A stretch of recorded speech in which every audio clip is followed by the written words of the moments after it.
seize the I'm gonna gavel. have to hammer twice. You're gonna have to hammer down hard. Oh, I've never had to hammer twice.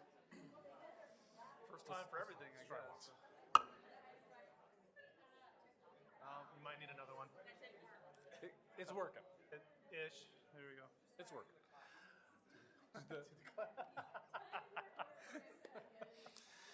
Okay, we're going to call the meeting to order. This is the time and the place for the regular meeting for the Marshalltown Community School District Board of Education. Welcome to those of you, wow, we got a packed house. Welcome to those of you joining us here in person tonight. Welcome as well to anybody who might be tuning in and watching via the live stream. We'll do introductions. We don't have our pink sign-up sheet there. We'll do introductions. Board members here this evening, starting to my right, Zach Wall and Liz Wise. And to my left, Karina Hernandez, Maria Morales, and Leah Stanley. Coming in with the pink sign-up sheet for the speakers table is our board secretary, Randy Denham. And to my left is Dr. Theron Schutte, the superintendent of schools. We've got 3 of our student school board representatives here this evening, Charles Gilbertson, Lege Pa, and Caitlin Yepes Ramirez. And I'm Sean Heitman. We've got a pink sign-up sheet there on the speakers table for anybody who wants to address the board during public comment time. You'll be given 5 minutes to speak to the board. Please understand that Iowa law prohibits the discussion of specific employees of the district or their job performance. Also, board members will not respond to comments made during public comment so that we can comply with open meeting laws. Is that all the announcements, Randy? You got them. All right. Would you all please join me in reading the mission statement of the Marshalltown Community School District? We develop learners who have the knowledge, skills, and positive mindset to successfully pursue a meaningful future through personalized learning experiences. And please stand as you're able and join in the Pledge of Allegiance. I pledge allegiance to the flag of the United States of America and to the republic for which it stands, one nation, under God, indivisible, with liberty and justice for all.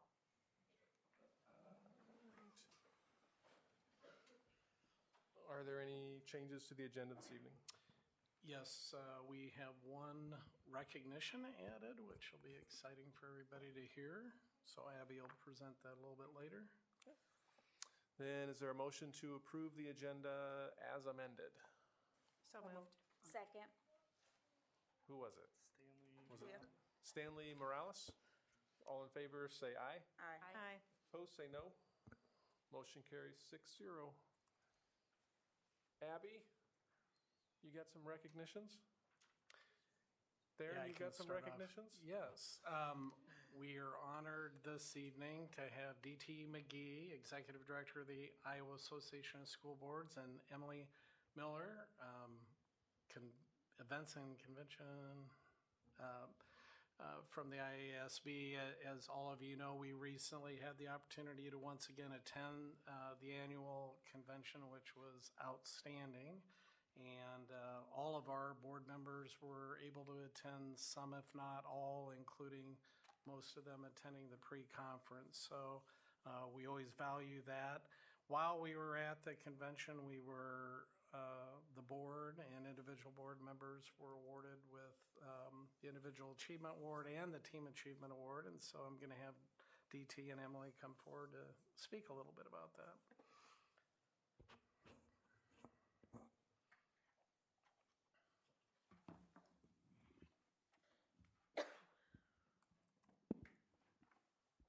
All right, greetings, and thank you for having us tonight.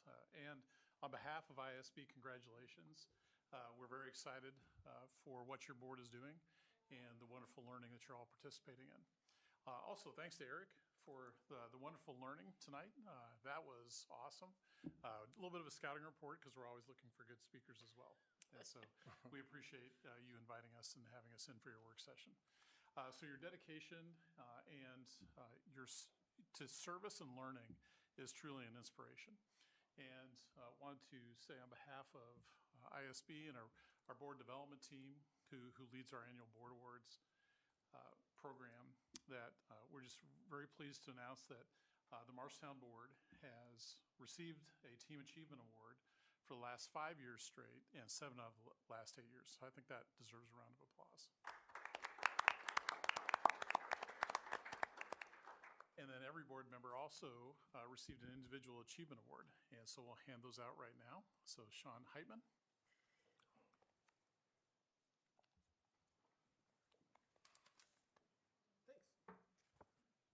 Karina Hernandez, who might have just become my favorite school board member in the state of Iowa because she's a Lakers fan, and I'm a huge Los Angeles Lakers fan. Maria Morales. Thank you. Leah Stanley. Thank you. Zach Wall.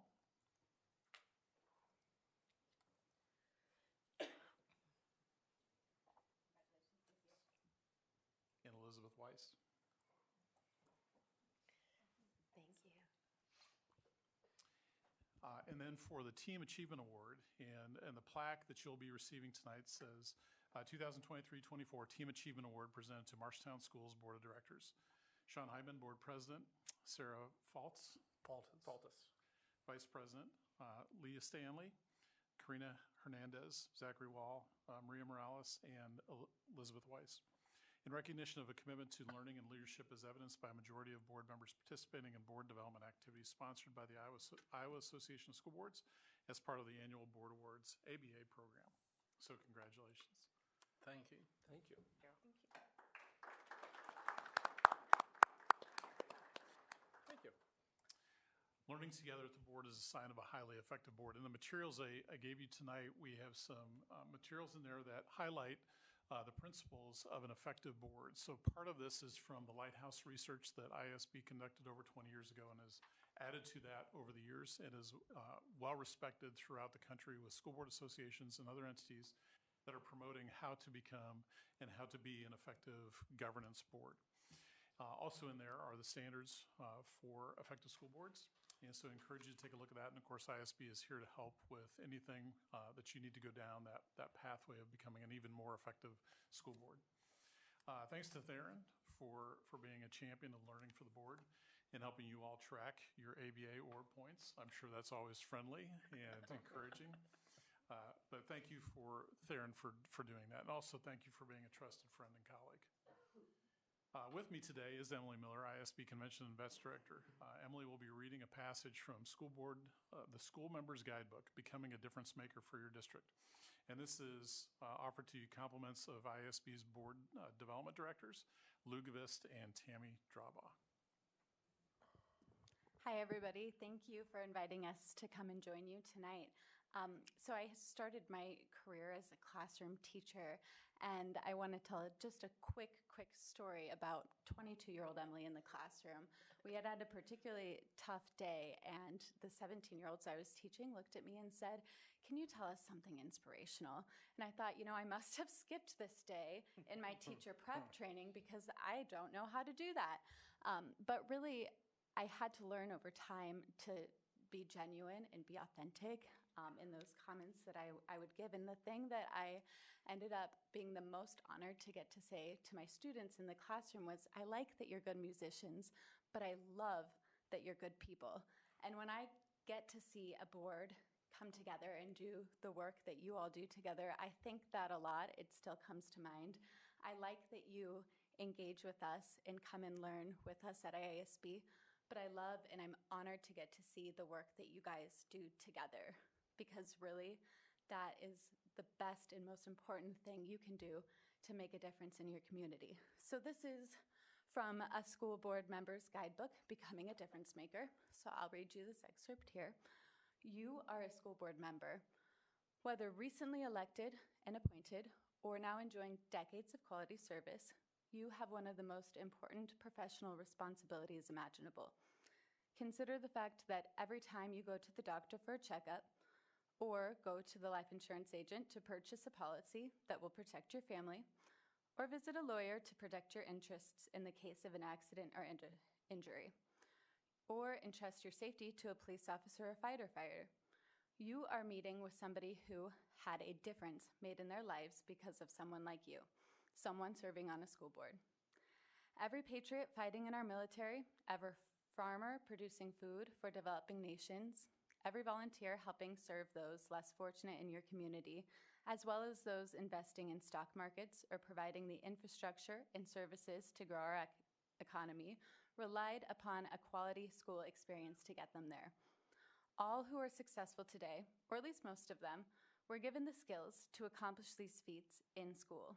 Folks like yourself were there in governance roles, serving in many instances without visibility of those in the classroom or leadership capacities, yet in ways that without your selfless service, quality classrooms in schools would not be possible. Your governance is crucial. Serving as an effective, proactive, and responsible school board member allows you to make a positive difference in the lives of those who depend upon you, today's children, tomorrow's adults, and the adults who are educating children towards a better place in life. And it doesn't end there. The call for board service is in reality a larger investment in one's community. Schools are the second reason, beyond jobs, why families relocate to a certain area. Your service on a school board helps answer the question, what kind of community are we? Not only within our schools, but beyond our schools as well. You are the person who makes a difference. You are a difference maker, and thank you for that. And I want to thank DT and Emily. When I say, the quality of the programming that is provided to the board and superintendents, I've never seen it any better than it has been in the recent past. And when that's the case, it's really easy for me to encourage and try to ensure. Now, there is a competitive spirit here. So, now that we've got this track record of winning the Team Achievement Award, that does come into play.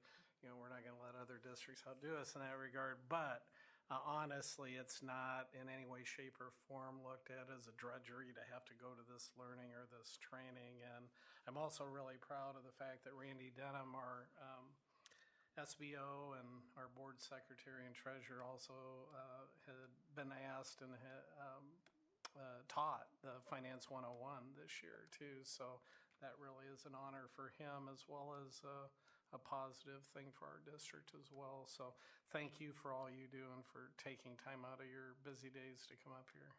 Yeah, well, we're your member organizations, so we're happy to serve, and we're here to serve you. And congrats on the successful bond issue. So something to be thrilled about, and I know as a former superintendent how much time and effort it takes to get a bond issue just to that point, and then the time and effort that now will come before the board, administration, the staff, and your community. So congratulations on that. Just very excited and thrilled for you for all the great things that are happening in Marshalltown. Well, we're going to recognize here in a minute a number of people that were instrumental in getting that passed, so feel free to stick around. Congrats, everyone. Yeah, thank you. Thank you. Thank you. Thank you.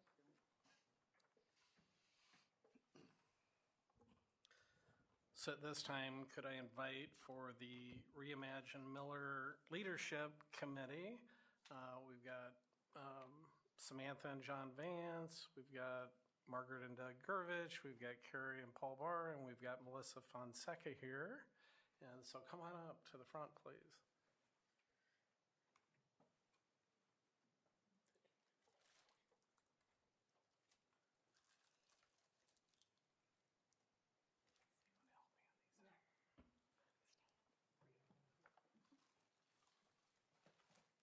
So I think it was June or early July where I was charged with trying to identify and recruit the people who I felt could best lead the charge of leading the community committee to really make the Reimagine Miller reality. And so literally I cold called all these people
would say that what drives us, drives all of us, is our belief, and I mean this sincerely, in the strength of public education. And that, for I think the whole group here, is the bottom line. The public education and the value that brings to our community and our children. I'll step back.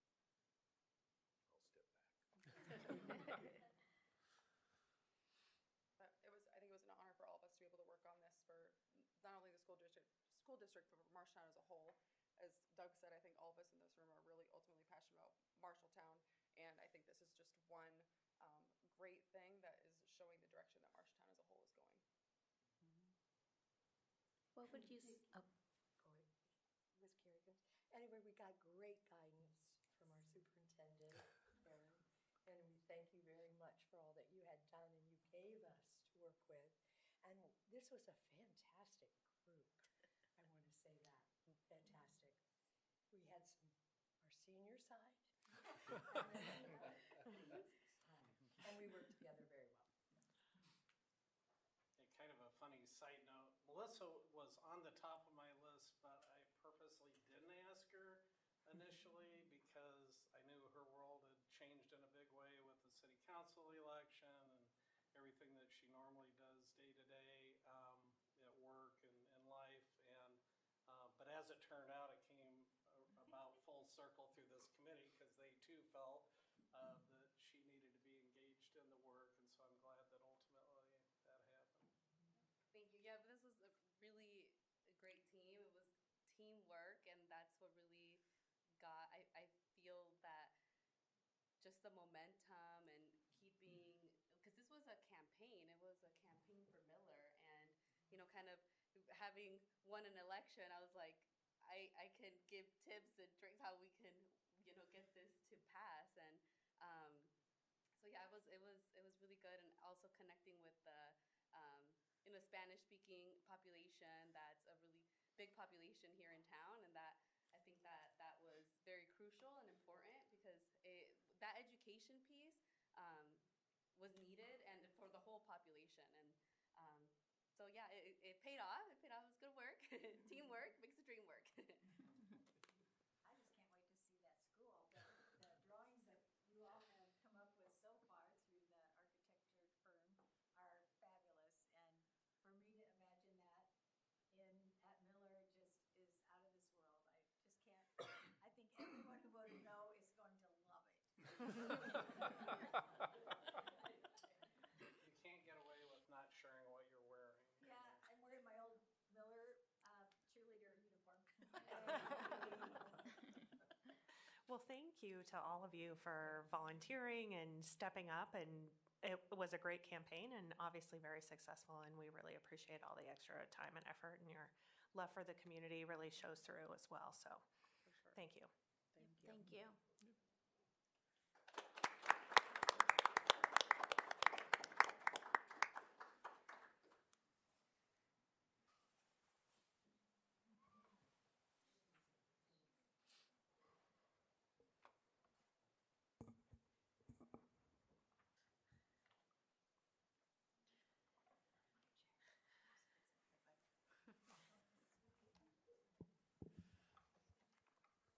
So you might have seen the photos from our social media accounts talking about this calendar contest, but the Marshall County Landfills Recycling Education Program recently held a calendar contest for area K through 5 students.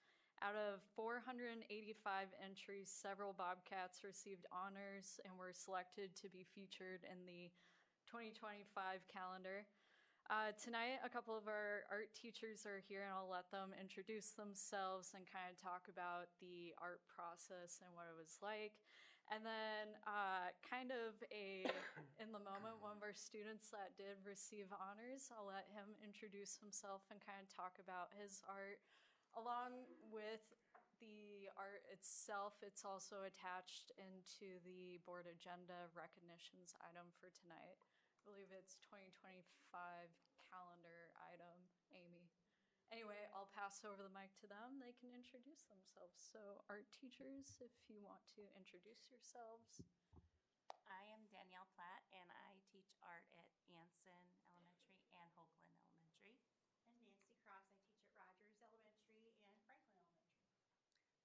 one of our winners for, was it September? August. And Jonathan actually was one of the 13 winners for this. So this is Jonathan's entry, and he will be featured for that month of August.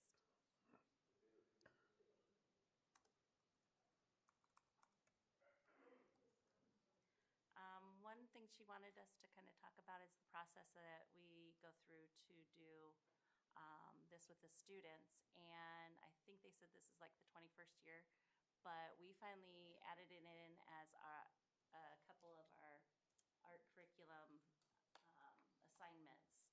And we give them a couple times to try to work on it in school during our art time. And we present them with like a PowerPoint to show them what we're wanting them to do, to give them ideas, and they take it from there and they work on it. You want to kind of share how you did?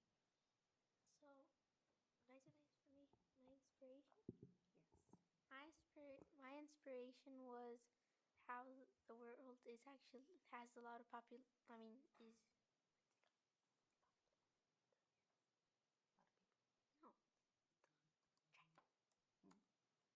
Pollution. Yes. We have lots of pollution, and I really wanted to try to make an artwork that would try to help people clean more and help with the pollution.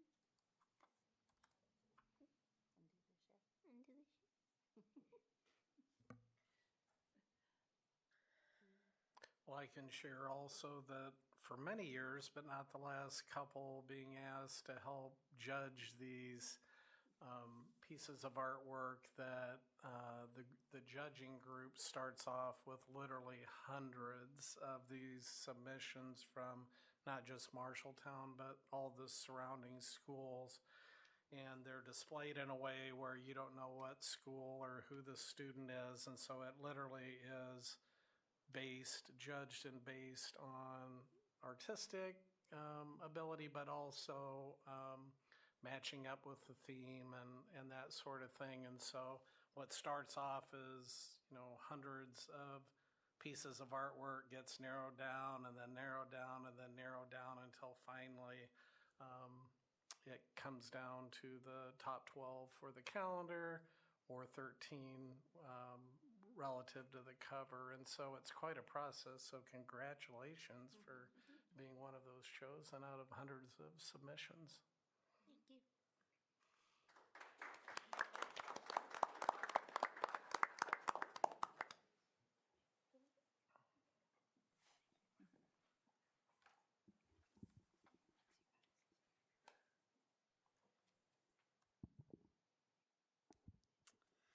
And then just as an informational item, U.S. News recognition, you might remember Fisher last year receiving it. Fisher, along with Franklin, Hoagland, and Woodbury Elementary School, have been ranked in the top 40% in the state of Iowa among the 2025 Best Elementary School rankings by U.S. News and World Report. U.S. News and World Report rankings include more than 79,000 public elementary and middle schools across the country. So we're proud to recognize these elementary schools, and I know we have a goal to get all elementary schools on the top 40% for next year. Yeah, we were super excited. The same work, whether it's the curriculum or the high quality teachers or the high quality leadership, we try to do the same thing across the district in a uniform fashion to provide the best of all of that, to hopefully position all students for success. And we were just super elated to see that one school, having been recognized, grew into 4 this year. And I 100% believe, and I know Shauna does as well, that within the next year or two, we'll have all 6 schools that are in that top 40% of Iowa elementary schools. So we couldn't be more proud of all of our schools' efforts in that regard, and excited for what the future holds. Move on to the consent agenda then. We've got minutes from the November 18th board meeting. Jackie, anything to note in personnel?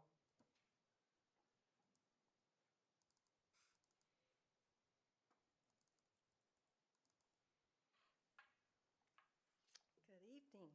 We do have 2 retirements, and they're pretty early. One is for Chris. She has been with the food service department for 30 years. She brings a sense of humor and positive attitude to work with her that we will miss. This is from Lynn Larch. Chris has been a very important member of the food service team, and we wish her all the relaxation and happiness in her retirement, and that will be in March. And then Matt Tolis has announced his retirement at the end of this school year. From Kyle Young, Matt Tolis has served the Marshalltown Community School District for over 30 years in various roles. For the last 8 years, he served as a special educator at Lenahan, supporting students with a wide range of needs. He's been a patient mentor, an advocate, and a reliable source of support for many students and families. His pride for his school and community is ever present, and he'll be sorely missed. We hope he has a great last school year here at Lenahan and a thoroughly enjoyable retirement. Thank you, Jackie.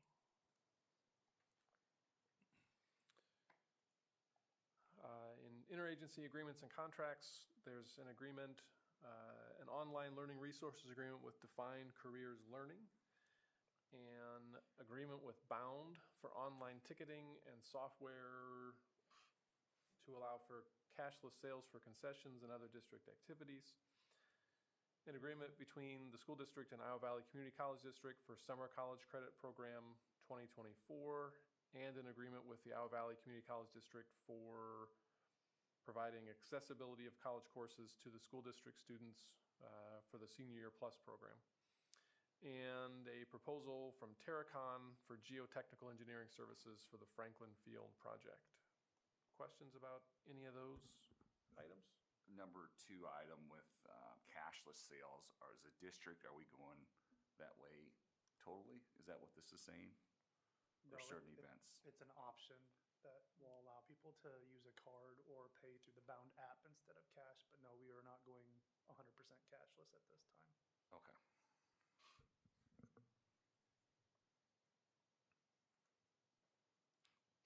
In open enrollments, we have 1 out.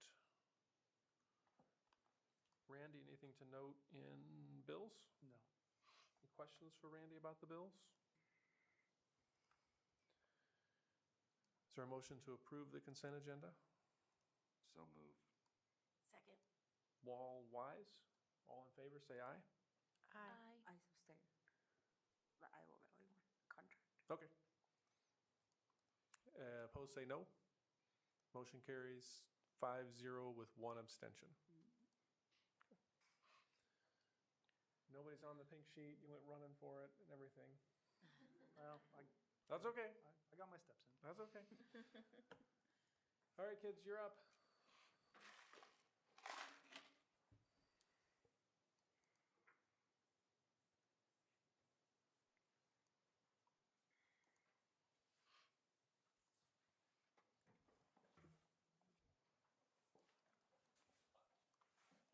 Good afternoon, board members.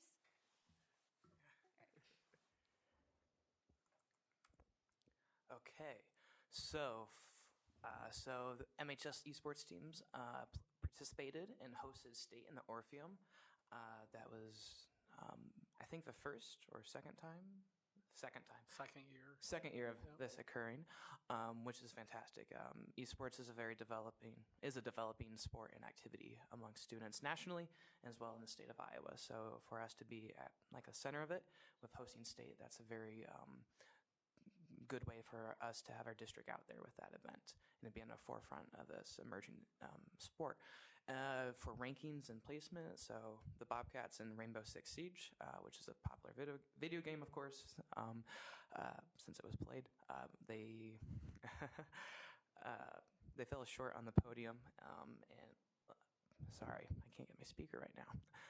They lost their consolation in the semifinals, but they did really well overall and placed fifth.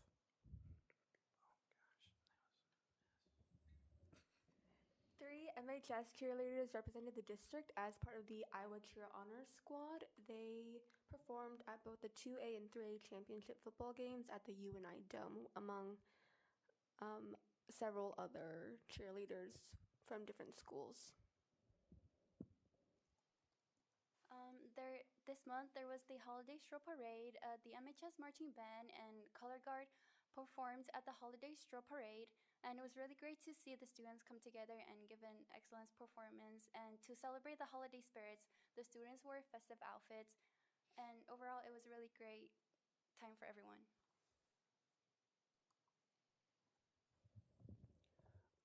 Okay, so for sports last week, so boys swimming, we sadly lost to Ames, 74 to 96. But considering that Ames is usually top 3 in the state for power rankings and at the state meet, this is actually a very close and very good meet. It's highly competitive. Girls wrestling had a quad where they placed. Their record was 2-1, beating BGM and West Marshall.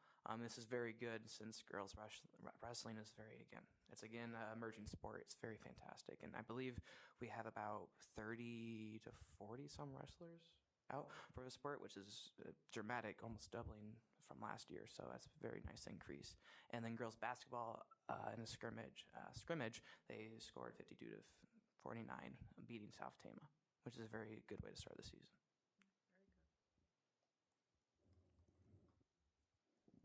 For NHS National Honor Society, we did host a bake sale down in the main lobby during, November 25th and November 26th. We ended up raising around $300.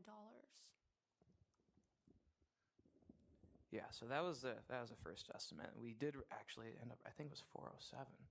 So yeah, we got 407, so $407 from this total, and it was a very good fundraiser. We had another one earlier this fall for a movie night, which we previously mentioned. So these funds, along with other fundraisers, potentially will go for several service projects that will be discussed tomorrow morning during the NHS meeting to battle food insecurity in the district in our town. So there's several discussions, and committees are going to be formed tomorrow with students to tackle these and get these projects on the move. So another way that we are trying to battle food insecurity is through Interact Club. So we did a competition to see what homeroom could get the most canned foods, and it ended up being with Santana's homeroom. And a little winning, to make it more competitive, they won the golden can. So that was a fun way to increase the competition amongst the homerooms. And then for the 2024 IASB convention, first off, I just want to say thank you for giving us this opportunity. We were able to gain valuable insights, and it was really great to hear keynote speakers and seeing their passion for something that they are so passionate about. It was really great to see, and overall, we really enjoyed this.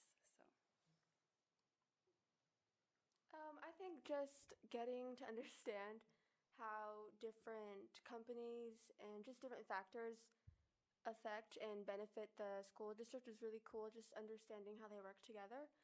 Getting to talk to different companies is really cool and provide a lot of different perspectives, because I think like sometimes you don't even think about, what construction company we used to build a playground or the turf on our field. So that was really cool to get to see. Yeah, it was very interesting to see all the different keynote speakers. I had to leave early, but seeing the ones on poverty and how to just affect people and how to communicate with people were very insightful.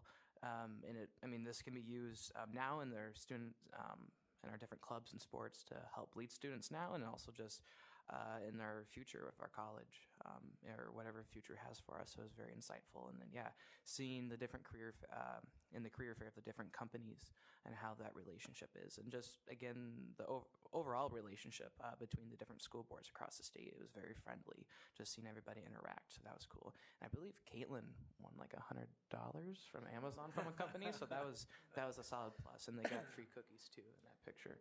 So.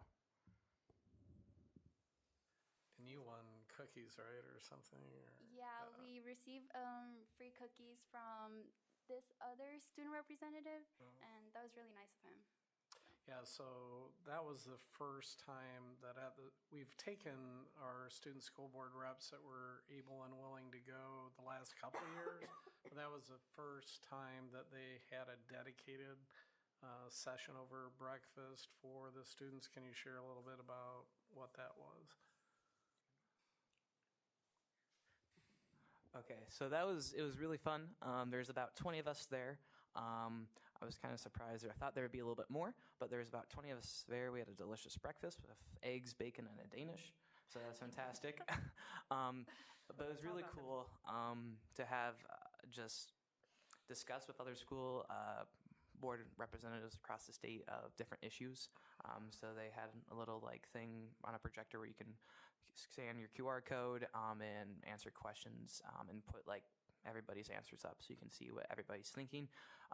Certain things like issues, like what's the pressing issue that students are facing. So there's like curriculum or phones or social media influences, and these different things come up. It was very interesting to see this. And it was just a great time to network with different students. I think we're all on an email list now that we got connected with. So yeah. Thank you, guys. Yeah, thanks, guys. Thank you. Thank you.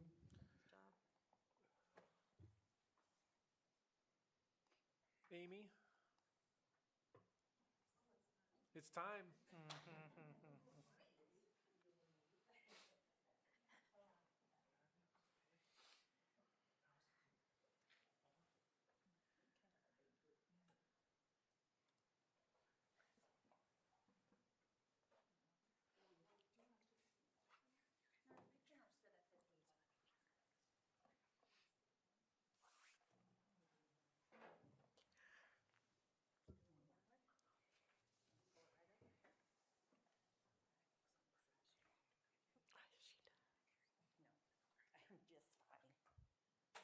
Good evening. Thank you for having us.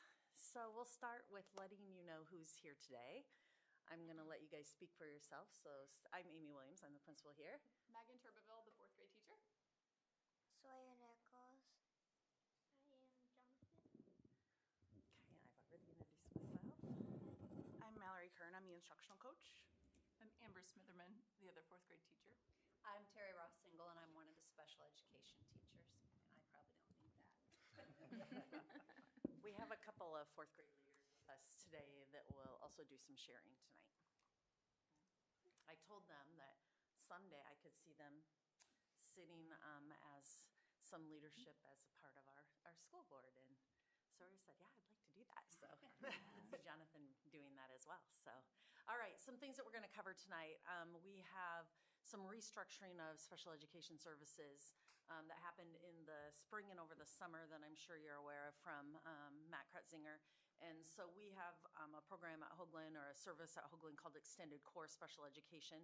And so we're going to kind of overview the realignment of those services and what that special education program looks like at Hoagland. Fourth grade leadership. So this is brand new to us this year, kind of a way to give students a voice at Hoagland in decision-making for our school. So the teachers will talk a little bit about that, as well as Sawyer and Jonathan will talk about a couple of projects that they've done. And then Blake Cutright, our PE teacher, isn't here tonight, but he put together a couple of slides that shares about the new PE curriculum and the implementation of some new technology that happened to arrive on his birthday. So he was feeling pretty special.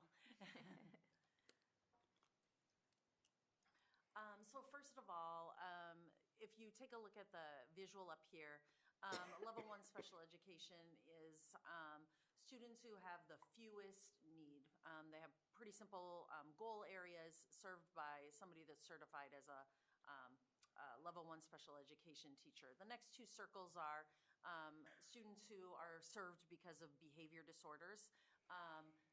Primarily, they could also have some academic goal areas as well, but it's primarily behavior. Greater need, and that's why that circle is a little bit bigger.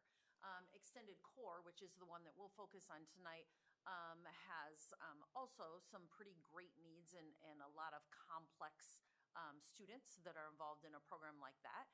We have 2 programs at Hoagland. We have one, Terry Russell Ingle serves students in kindergarten first and some of our second graders.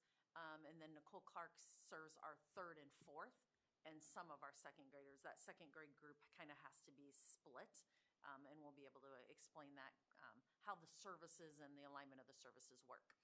And then the last big circle is the services that are the students that require the greatest amount of service, and it's services who students in that program have qualified for alternative assessment. And so they all of the other levels are with the Iowa Core Standards. These are with the Iowa Core Standards, but they're assessed with alternate assessments and also alignment with the essential elements instead. All right, so I'm going to turn it over to Terry. I'm going to slide that over. Thank you. Let her tell you a little bit about what services look like in extended core.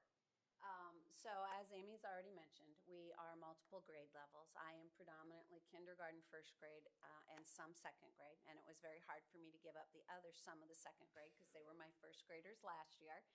And what that means is that we teach all the content areas as well as their specially designed instruction. And I know some of you had the opportunity to come and visit my room earlier this month, and I would welcome any of you, if you would like to come and visit, to please do so.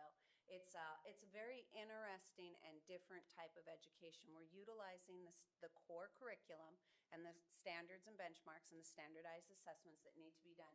But multiple, I think all but 2 of my students are non-communicative and utilize communication devices. Several of them are individuals with a variety of different disability areas, and autism probably being one of the leading areas of need. So these are kids that, if they can integrate into the general education with an adult assistant, in most cases in my room, my students do not integrate out because of that lack of communication and the different styles of learning, that they'll go for the gen ed math core instruction. They might need it structured a little bit when they come back to me, but they are getting that direct instruction. Then there are some that still need that general education instruction, but simply cannot gain that through the general education instructional process, even with an additional adult. And so my students have several goal areas. It could be writing, it could be reading. Oh, it's a list up there. Literacy, math, writing. And I want you to understand that writing doesn't necessarily just mean like writing a paragraph. It's literally the mechanics of holding a pencil or being able to have that visual spacing of your words or even between your lines.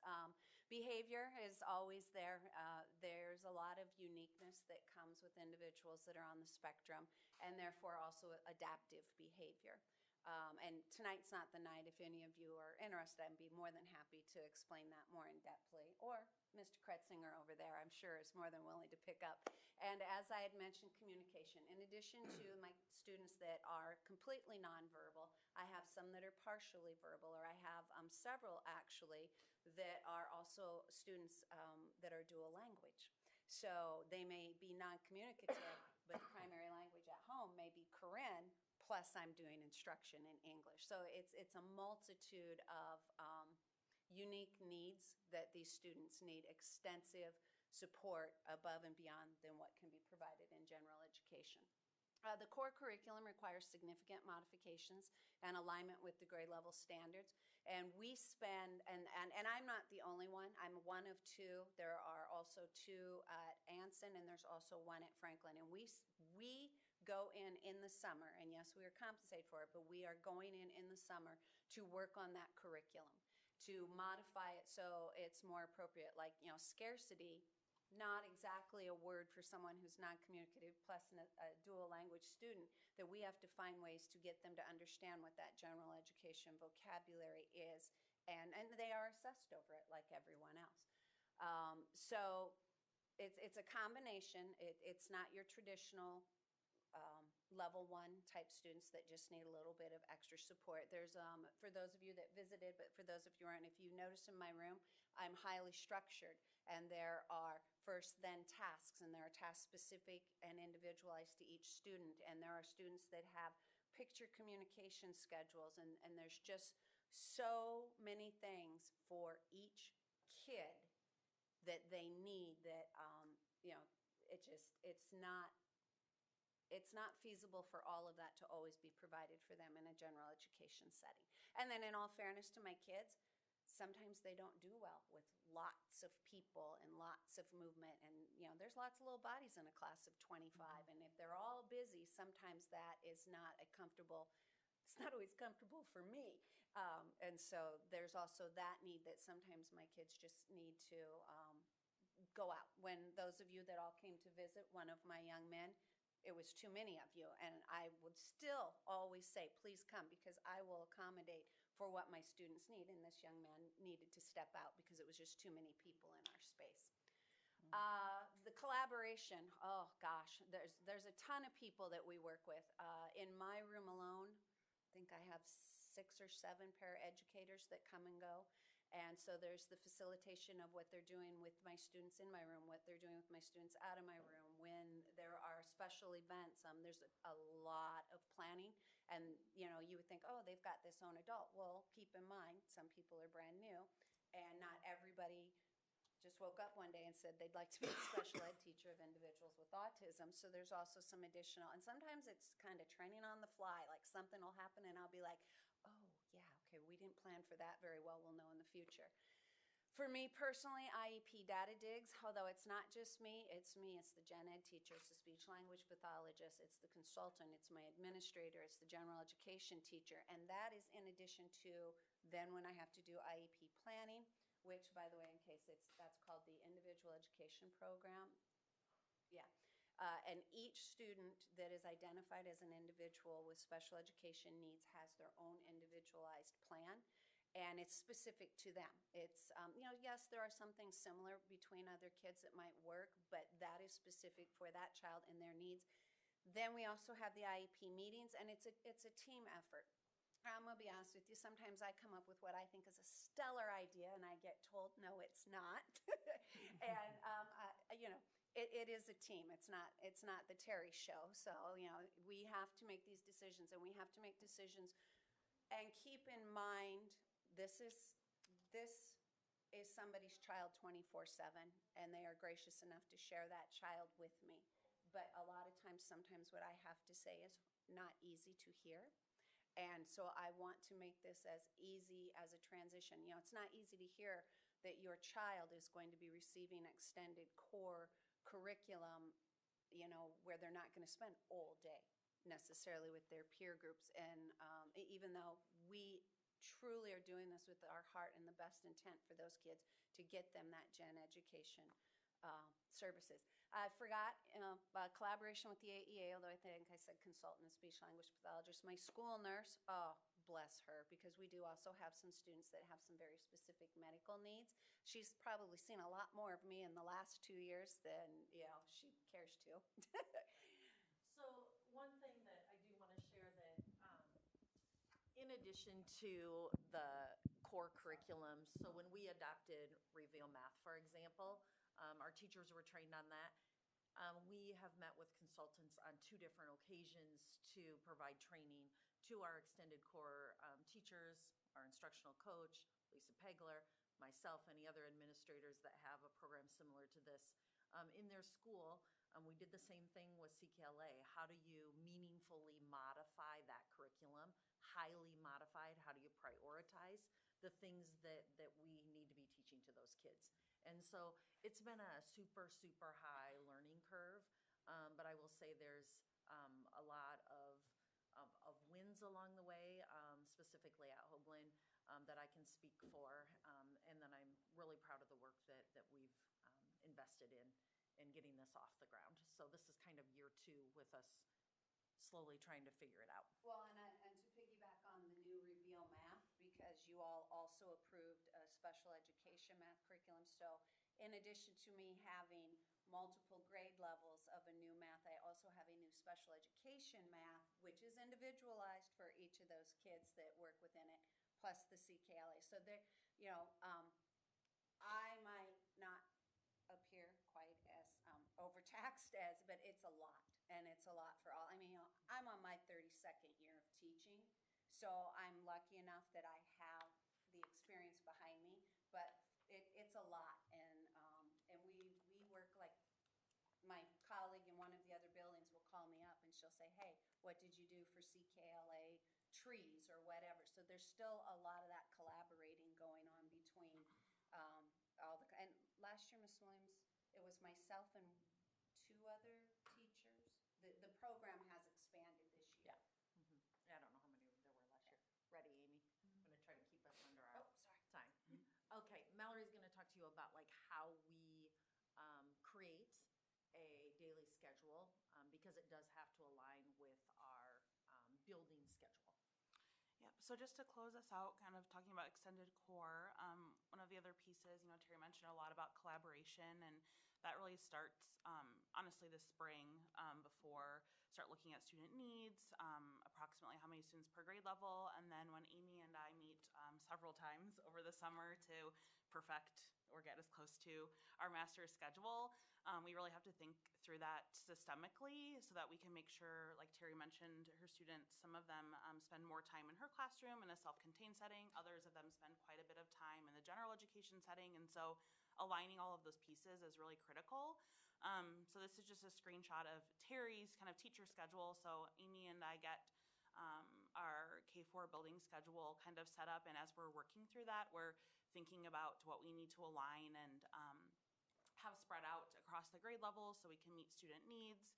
And then after that, we build the teacher schedules and kind of align those pieces and make sure like it's actually feasible for Terry and Nicole to be able to get core instruction in, their specially designed instruction in, hopefully some planning and lunch.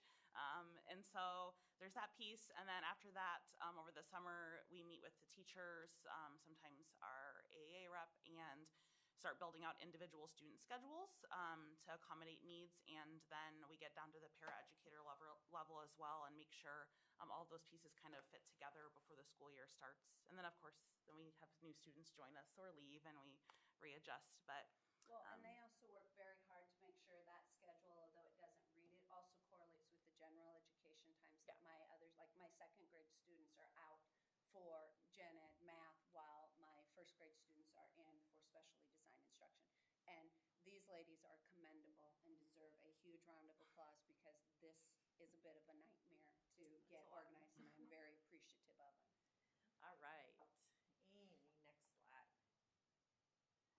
So these are just a few pictures of our incredible paraeducators working and supporting some of our students. All right, 4th grade leadership. Which way am I going? You can grab that. I'll grab it. Perfect. 4th grade leadership. Okay, so this is something new that we've established this year, like Amy said, and really we just wanted a group of students through an application process to collaborate and work with mostly Miss Williams, but also us as well. And so on the next slide, you'll go through the actual application, but a few students through that process was chosen to truly just be a voice for the students and let Miss Williams collaborate and work with them on different school activities and kind of problem-solving things. Some of the qualities through the application process that we were looking for through their responses were some of the ones listed. Something that we focused on was truly school attendance. We thought that would be a really great push for students who struggle with attendance. It was a great kind of thing to have them see our leaders showing up every day and what a difference that makes. And again, just teamwork, empathy, really modeling within the classroom what the right thing to do is. And I've seen just a really cool response from my students with our leaders. They all kind of want to be one now. So we are this year, we chose them in September, October, and we've decided to do it at the end of the semester. We might make adjustments next year, but yeah, just to give a new group of students a chance as well to apply and become leaders. So I'm going to talk a little bit about our selection process. We looked at the cares that are taught throughout the whole district, and we came up with some questions. We used a Google form, and we just wanted to know what makes them a good leader. And we were looking for answers that showed that they know what the qualities are of a good leader, of contributing positively, of being responsible, and then also demonstrate when they've done those things, when they've demonstrated those characteristics. We had 6 that we chose, and out of 48 students, there were definitely more than 6 that were good leaders, but that's why we decided that we would do this again at the beginning of the next semester to give some others a chance. And looking through those, it's a really great thing as a teacher to look through those and see their responses and to see the things that they, I was really proud of my students and the work that they've done, and like being introspective and being able to recognize their own qualities. That's not easy for 4th graders, but this has been a cool process. Okay. We didn't talk about this. Who wants to talk about this one, and then who wants to do the mock election? Okay, so Jonathan, we'll do this one. This was one of our first projects. So first, do I just explain? Yep, just explain what we did. The first one was we were trying to fill out the cares, and each class made a list of some cares, and then we grabbed all of them and made them into bigger lists, and then we are going to make photos of showing the cares, and we're going to stick it on the hallways to show the students' cares and what they mean. So they were looking for common area expectations, bathroom, lunchroom, playground, and hallway. And you can see them, individual classrooms filled out posters, and then they had to take the posters and look for common themes to come up with what's common about our bathroom expectations, what's common in the lunchroom, the playground, and the hallway, based on the feedback we got from the classes. And we haven't done the pictures, but the posters are up with our school ideas that were common among everyone that they identified. And they tried to think about how do we word those to make them sound positive, like we were taught. And we're going to try to take pictures that represent what's on those posters. Okay, next project. Sawyer, what about our mock presidential election? So we made a mock election. The first thing we did was we created a Google form and wrote parents a letter with information. And we decorated booths, and we made an online sheet where you could vote for Donald Trump or Kamala Harris. And we made a paper one too. We decorated the booths with stars, stickers, whatever we wanted to. And then we made banners and a poster, and we set it out, and Trump won by 6 votes. In our mock election. And it was interesting in 2nd grade, they happened to be studying democracy at the time we had the mock election. And so many of our kids that have gone through the system, through part of CKLA, dabble in that. So they definitely had some connections to make. Amy, you want to go to the next slide? So PE curriculum adoption process. Mallory, I'll let you kind of explain how that process works. Yep, so we follow a similar process for curriculum adoption in all content areas at grade levels. So Mr. Cutright just identified some pieces of their curriculum that they were really looking for when they selected that, and that's a purchase that you all approved last year. So they really started with, is it aligned to their essential standards that they selected through their PLC work, reaching all learners, that it covers all of the units that they teach. They thought about the equipment equipment, and they have quite a bit, but whatever they needed, still it was purchased. And then they also wanted like a home connection piece. And so they were looking for something that provided materials or videos to be sent home so that students could practice their skills, their PE skills at home. And so they ended up selecting Quaver. And you can read a little bit more there in that paragraph, but it's just really engaging, obviously standards line and comprehensive. And for those of you that were able to visit the other week, there's a technology component that has a lot of very explicit instruction provided through video that Mr. Cutright can put on loop while all of the students practice, and he can give really specific academic feedback. And so that is kind of where they landed, and I know that's been going really well. Amy's going to talk a little bit more about some specifics of lesson planning and some of that delivery piece of technology to wrap up. So the lesson components you can see up here, and these guys would be familiar with starting with those I can statements, always including a warm-up video and then a demonstration. It aligns with some health goals. They have a cool down activity, and usually there's some sort of problem solving skill. There's links in there. I'm not going to show those this evening. You all have access to look at those that shows kind of how that interactive technology piece is used.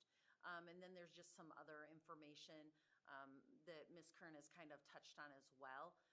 It's in the past, he had a projector in the gym, and in order for us to see the projector on the wall, the gym lights had to be off.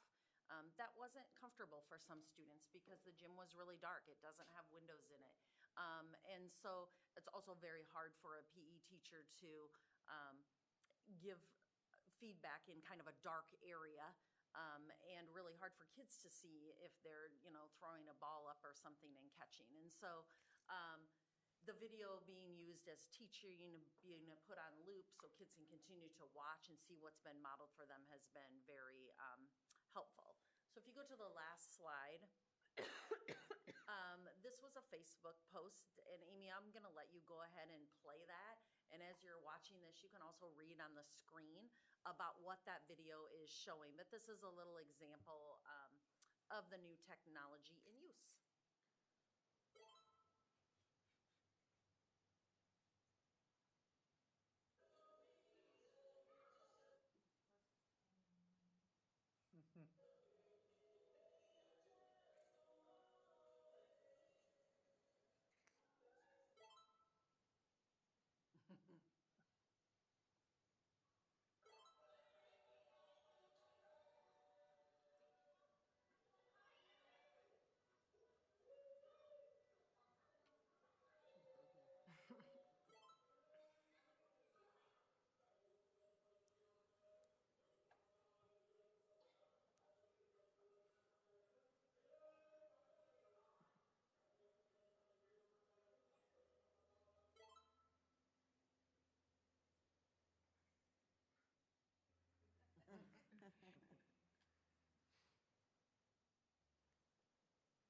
So as you can see on that last slide, that video just was a demonstration of that interactive smart board and how it's used and how the teacher really can use that. And I know Mr.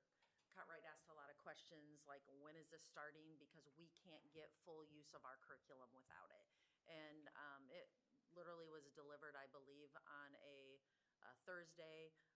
He was not at work on Friday, and on Monday it was up and running. And I think you guys either visited Monday or Tuesday, and he had done a lot of problem solving already with it, and just really embraced the opportunity to use it how it's intended to be used, and has seen a huge difference in terms of curriculum implementation. Questions that you guys have for us?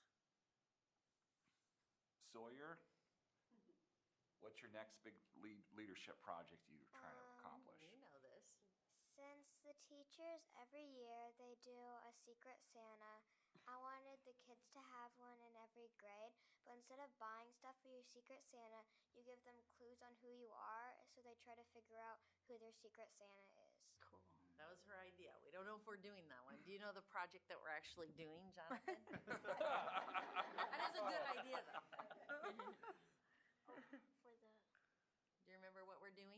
what our holiday care project is? The Salvation Army Yep. is going to have Toy drive? a toy drive, and we are going to, and the kids are going to bring toys, and we're going to check how much toys each class has, and whoever wins has a popcorn party. Right.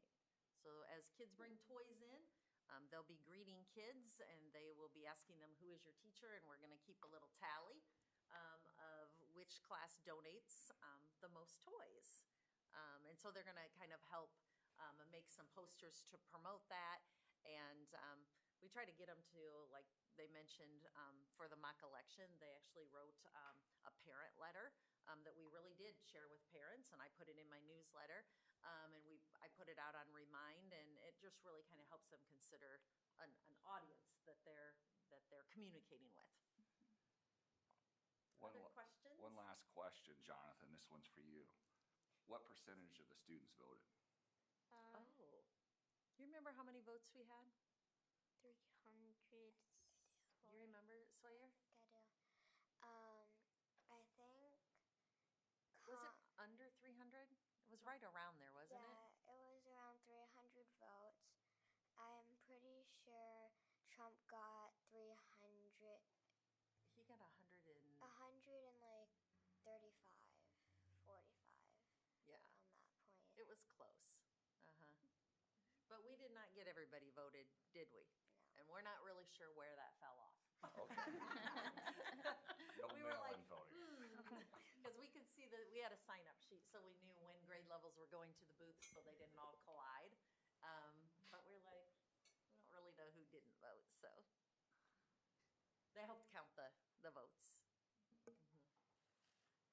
Well, I love the idea of the fourth grade leadership group, and I'll be super excited to hear how that continues to progress, and hopes that maybe it can be a model for other elementaries to do as well. It'd be very neat for kids across the district to get that early experience of student voice and leadership development, because as they get older at Lenahan and Miller in the high school, there'd be a lot of opportunities to exercise that leadership. For sure. And I will have to say that Emmett Whalen, our guidance counselor, and Kimberly Becerra, our SRS, work with me with the students in planning in what we're doing. And we're really just kind of figuring it out as we go. But the kids certainly are exciting, and it's just so heartwarming when we work together and we task them with something, and you could see from the pictures, you know, their heads are down and they're working together, and it's just really exciting to see. They do definitely have some great leadership qualities. It'll be a great experience for Ricochet next year. I thought about that too. Yes. That's a leadership opportunity at Lenahan. Well, I just appreciate, the work that you guys did. It really talks about our mission about being personalized learning to every individual in our school. So thank you for the explanation. And I love the detail, and I got to see it so firsthand, and that was pretty neat. And yes, the leadership starting early for sure. I know Jonathan's sister was in our student board last year, so that's something to look up to. That's Daisy's brother, so that's pretty neat. Okay. But yeah, it's a great presentation. Thank you. So soon you guys will be over there, right? I Jonathan? told them I would love to see them there.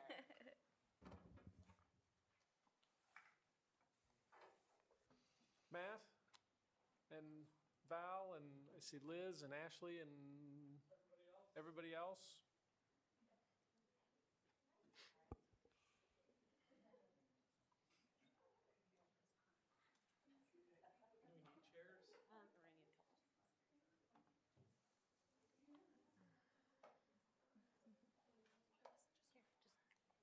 I don't know if Melissa's coming up.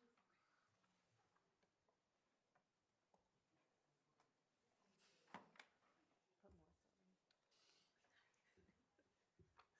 in.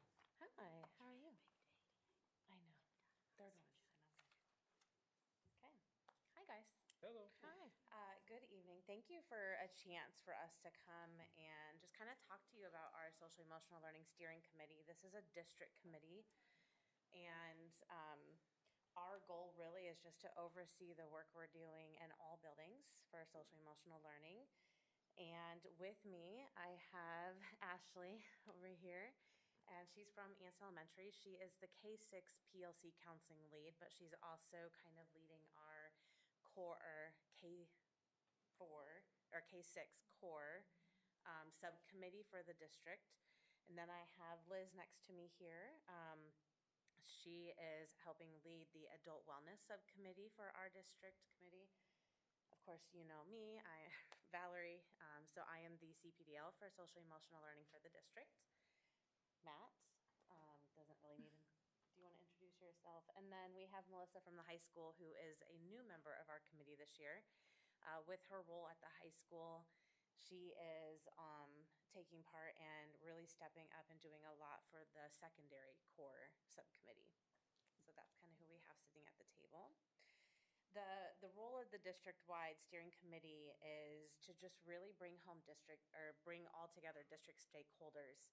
And we try to really encompass all buildings and age levels when we talk about like our systematic approach in our development of our social emotional learning skills and approaches throughout the district.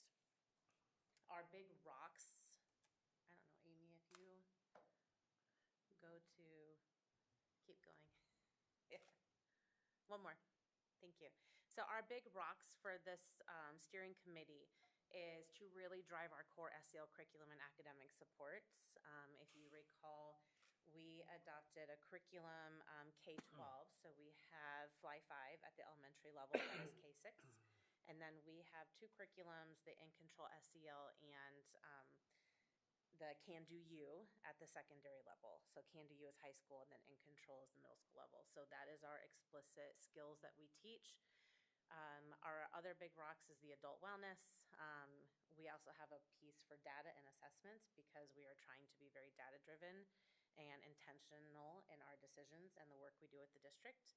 We have a communications rock committee and also collaborative problem solving. So those are kind of the big structures that we do. And let's talk a little bit about this is what we call our pyramid. And you can't really see it on the graphic, but that bottom tier is our foundation for our social emotional work in the district. That is the foundation. That is what everything sets on. And this really encompasses like our beliefs and our core values around SEL. It is our climate and our culture. It's our SEL approaches and what we do at a systematic level. Above that, we get into our universal instruction and core practices, which is our curriculum. It's our responsive classroom, the 3 signature SEL practices that we are adopting at the secondary level, all the way up to what we use for our universal screeners.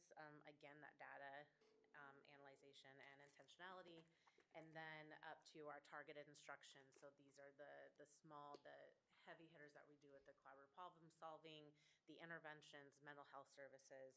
And then the top of your pyramid is our intensive support, which is our therapeutic classroom, our mental health providers and such that come in. So that kind of gives you an overall picture of the services we provide.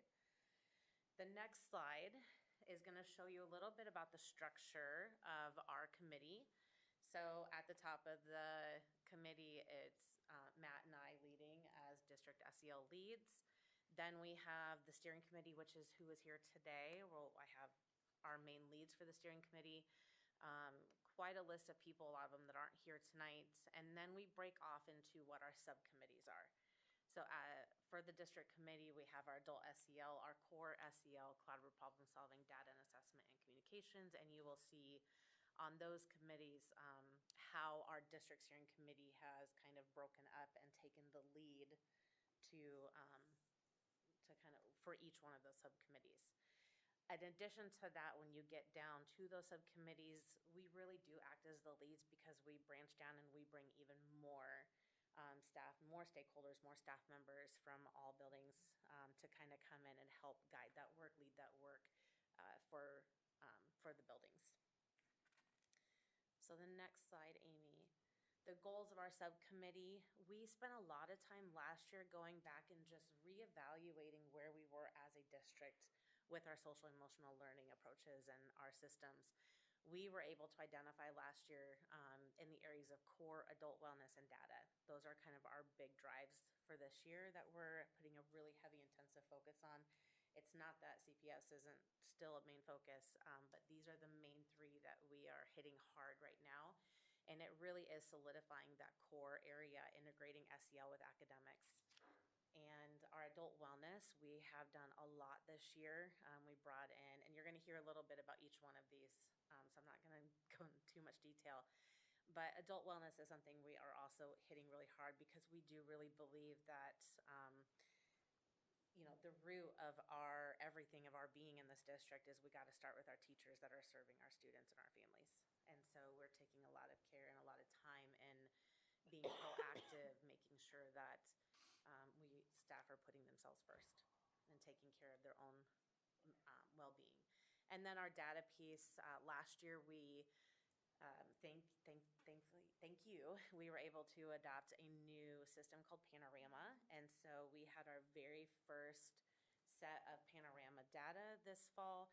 We will do 2 more survey windows this year to kind of gather that data for the SEL framework we're using. So without any further ado, I am going to let Ashley, who is kind of leading our K-6 core subcommittee, this is for the elementaries, she's going to talk a little bit about specifics on this core SEL.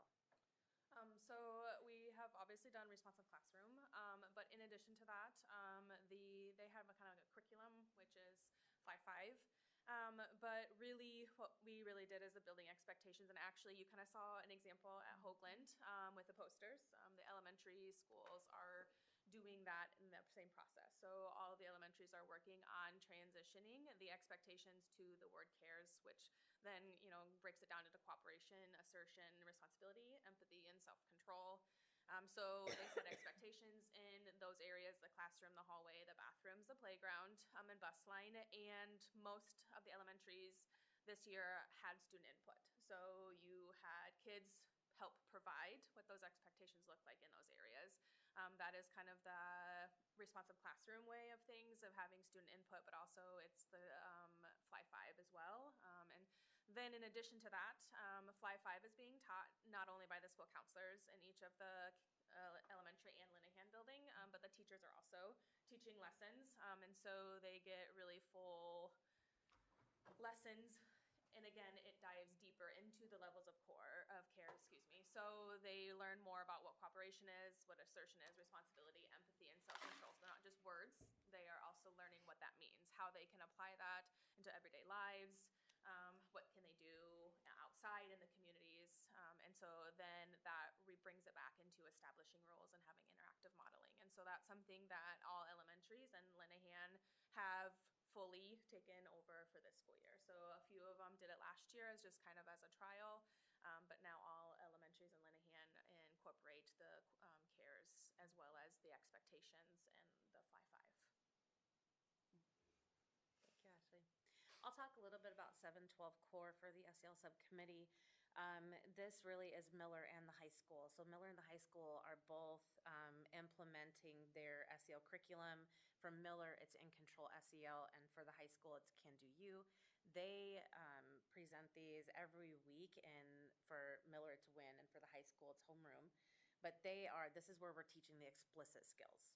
But we know that especially at the secondary level, teaching these skills are not quite enough. And so we're also providing ways, trying to find ways that students can naturally practice these skills in a social setting, because we know that's where it's really going to hit home, and where we can develop the skills that we want them to have as adults, really. So one way that we've had to do this is with Miller and MHS creating SEL teams. This is something that's new, but it's more of a leadership team within the building themselves, and it is tailored specifically to what are the needs of those buildings and how are we incorporating and really, really integrating this SEL work into their everyday practices in those buildings, because it looks very different at both buildings. We're capitalizing the PLCs with school counselors to make sure that our work is data-driven and that we are determining what the needs are of our schools. And so we know what it is that we need to address.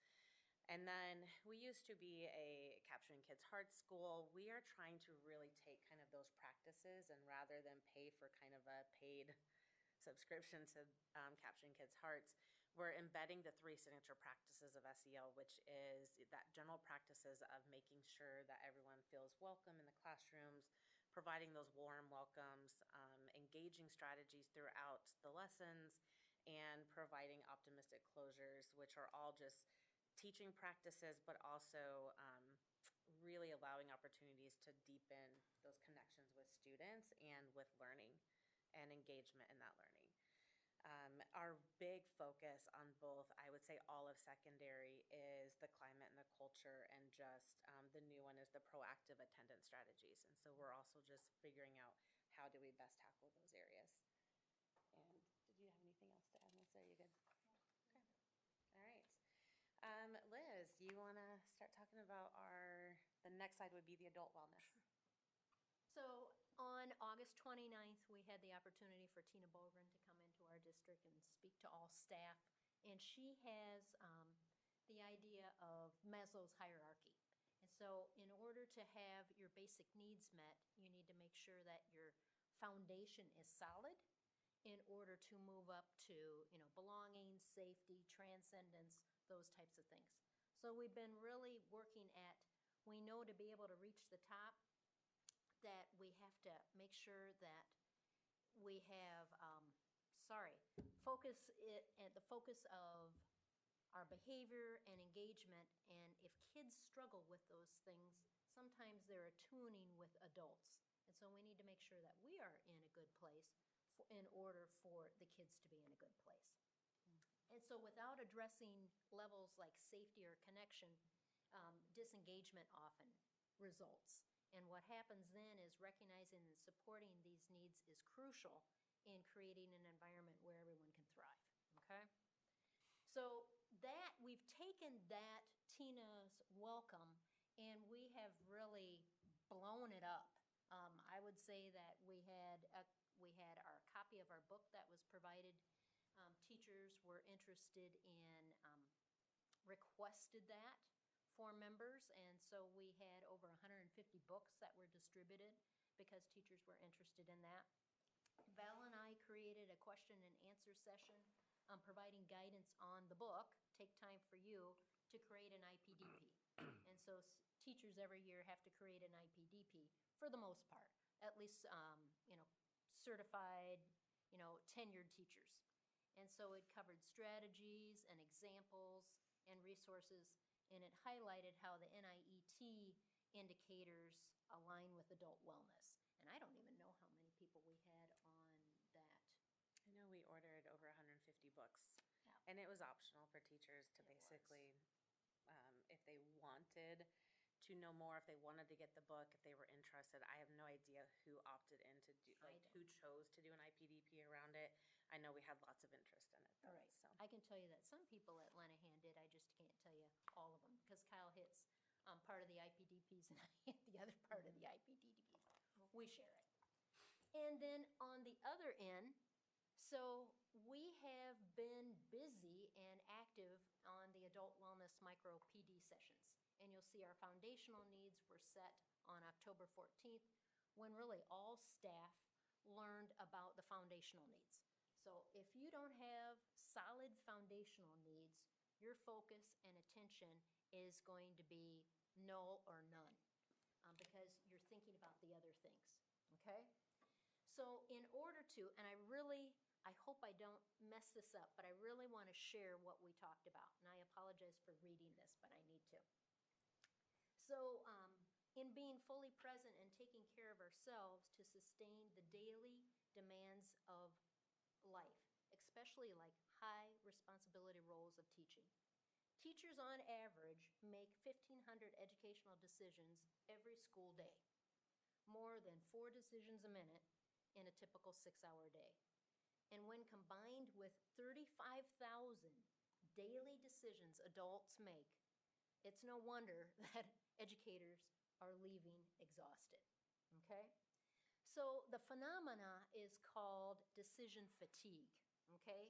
Because the human brain can only hold so many things, a finite energy. So we have to combat ways to be able to do that. So in order to combat ways, you routinize and you regulate and you automate decisions so you don't have to think about them. So let me give you an example. One of them is food, okay? Val, I know every day you go home and you take out your food and then you repack your food. Lunch. Okay, and your lunch, yep. And I know you'll just kind of roll your eyes, but I lay out my clothes for the week. It doesn't mean that this is, this was outfit for today. Nope, it was one of 5, or one of 4 today, one of 5 today, okay? So you have to automate and routinize those routines so you take the decision out of it. You don't have to think about it anymore. It's just already done, okay? So that was how to reduce decision fatigue. The starting point, we had all staff complete a self-care survey. And that was looking at your basic needs. And if on that basic needs survey, if you didn't say yes to those items, that means that's where you need to start, okay? So it could be physiological, it could be safety, it could be, transcendence, whatever it might be. Wherever you're saying no that's where you're starting at, okay? The next one we just had today. And we talked about the physiological needs, which was, hydration, food, movement, and sleep routines. Sleep routines is one of the hardest things to do, but also one of the most important things to do too. We also talked about movement, any movement whatsoever, any physical activity. We talked about food. How do we get healthy food? Yes, it's really nice to, shall we say, eat the desserts, but we also know if we eat too many desserts that we're going to have a problem, later on. So it's a detriment to your health. And hydration. Tina talks about, and I can't remember if she talked about this in August 29th, but she talked about drink the stupid water, is what she said. And that's her tagline. The last thing that we talked about today was the 1% Better from Atomic Habits by James Clear.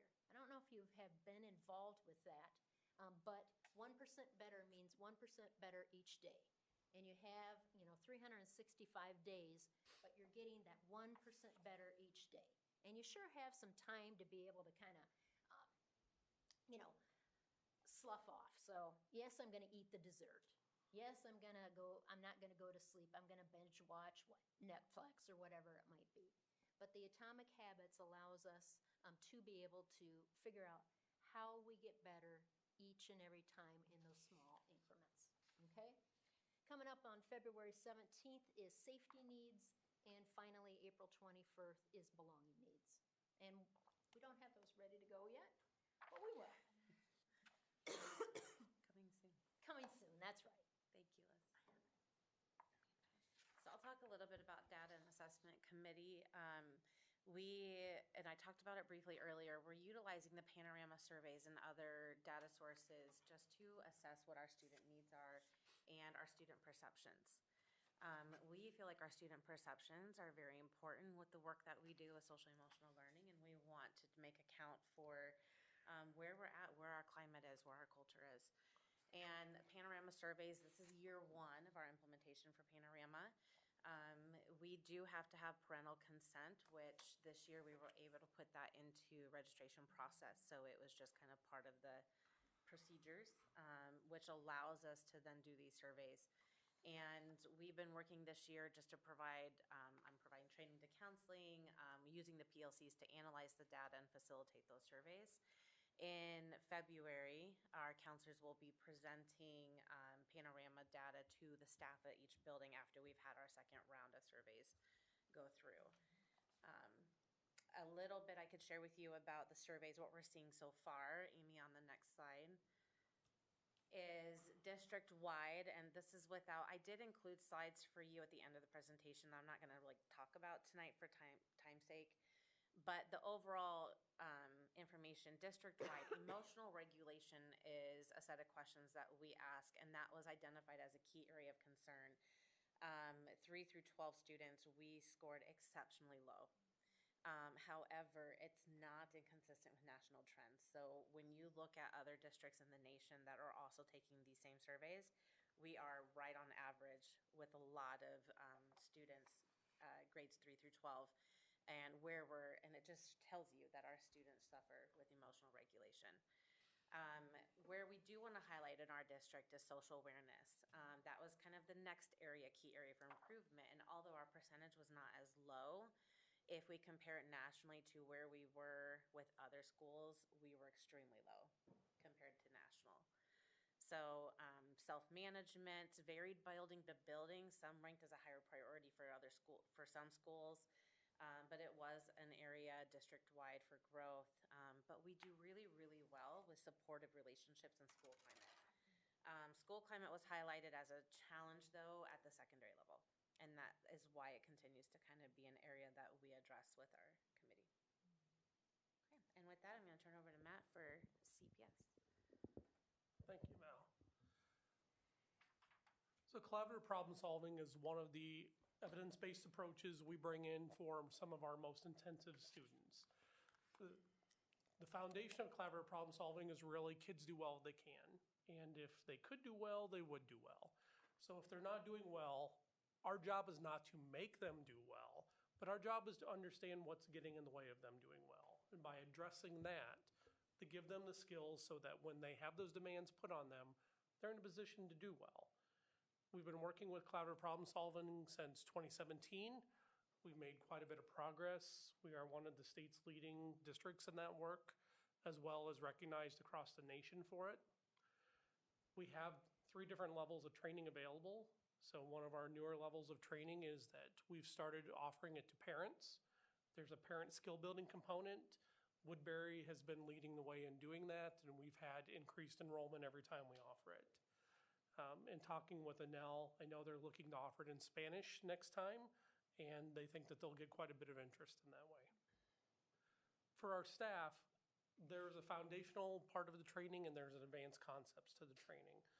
And for our staff members, because of turnover, our numbers have fluctuated over the years. At one point, we had almost 40% of our certified staff through that foundational level. We're down closer to about 25% at this point. And of those folks who have been through, about 35% of them have been through the advanced concepts. But the idea is we know in all of our classrooms, kids are becoming tougher. They're becoming more complex. They have additional challenges. And going to college really doesn't teach our teachers how to work with kids with advanced needs. There's not enough therapists out there to do this. There's not enough additional services. So how do we give our teachers and now even our parents the tools they need so they can be in a better position to work with kids?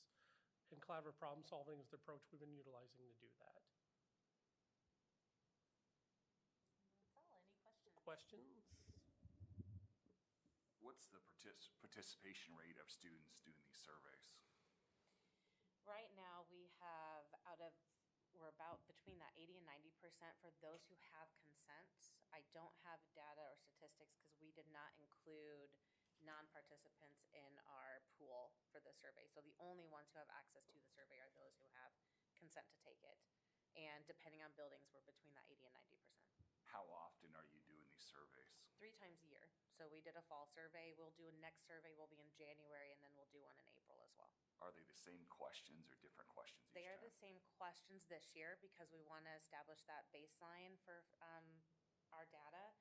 We are looking at opportunities to maybe grow our questions, or if, for example, if we're not able to do conditions for learning this year, Panorama does have a component very similar to the state conditions for learning that we would potentially add on at some point. Have you guys done the survey?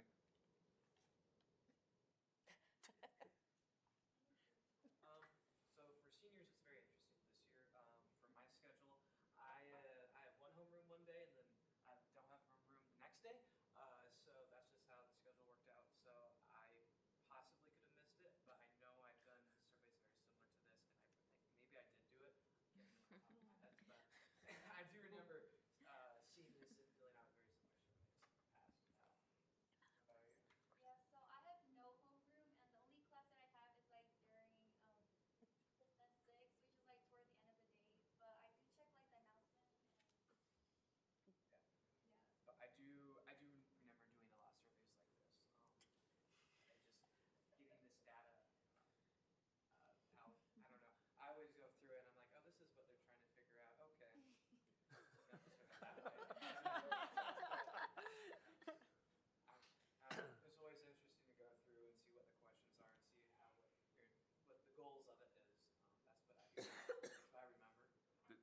survey ever ask a question that's maybe not on there, they can ask it, hey, this is what we're concerned about. So maybe as a student perspective, what they're looking at, what's on their mind, they could elaborate more on. Interestingly enough, this is the first survey we've had an opportunity where students can maybe type in a comment around a question. So they can give us feedback that way, and it does give us some information on like what students are saying about these questions. But it's the first time that we've had the opportunity for students to do that, and it's not every question, but it does say like, do you have any comments or do you have concerns? But it's tailored to what we're asking. The other thing with the data committee is we look at our needs for the district, and so we have access to pretty much survey whatever we need to. And what we feel like we need data around. And so this year, our focus for these questions have really been around just kind of overall well-being, like skill sets for SEL in the building, and then that connection with adults and climate and culture. So those were kind of the areas we chose for this first year. And then we'll be able to dive a little bit deeper if we need to. The reason we kind of went on the low end for questions this first year because we had conditions for learning, we have other measures that we were using, and we didn't want to over-question. But as I said earlier, it'll be something that we'll continue to kind of adapt and look at what are the questions we need to know from them as we move forward. So historically, we've used a survey called SABRS, Social Academic Behavior Risk Scale for Students. And SABRS had the same 20 questions you asked 3 times a year, and it was very repetitive.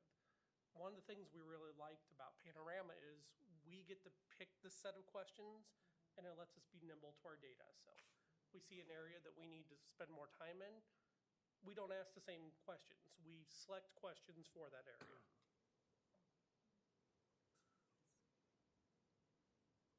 I will say I do remember that survey. That being said, Yeah. coincidentally, seniors are the hardest ones for that percentage rate. I could imagine. So although it was not purposely intended, Eric Ream, who Matt, Melissa heard today, Liz, I think you there at the workshop 2 summers ago when Eric came. He'll be doing a keynote in August, and what he talks about is totally adult wellness as far as personal and professional development. So that'll be a nice addition to the work that, different from what Tina brought, but still in that same world of how does one make oneself better and more significant. And I will say I'm excited, especially the adult wellness work we're doing it is new this year.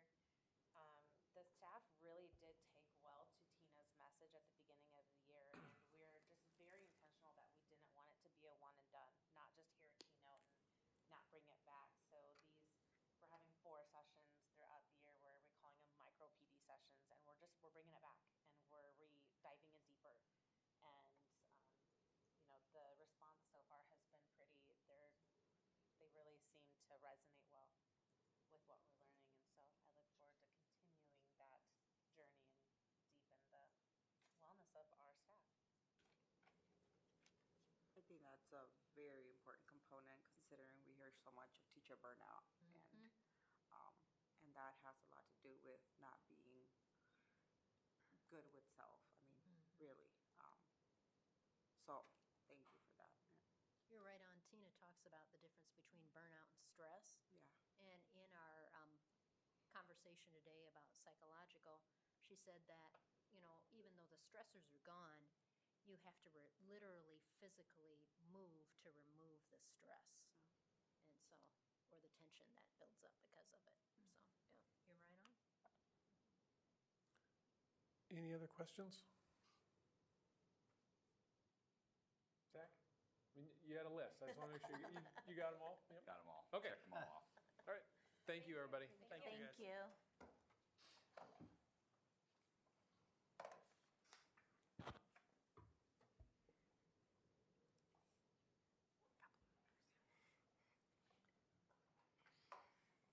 We've heard from a couple people now today that you only have so much energy for decisions at the beginning. So sure glad I got to go last here, about last.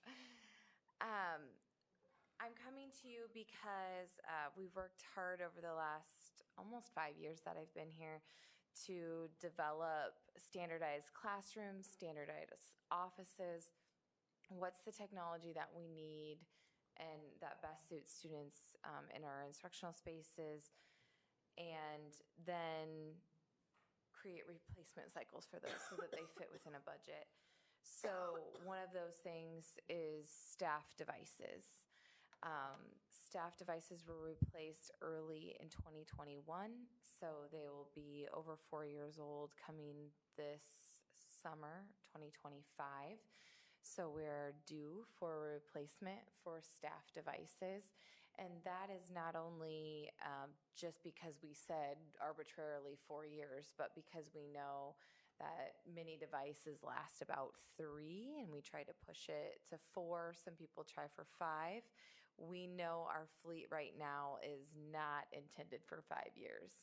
We have many concerns about devices needing to be plugged in all day. So one of our biggest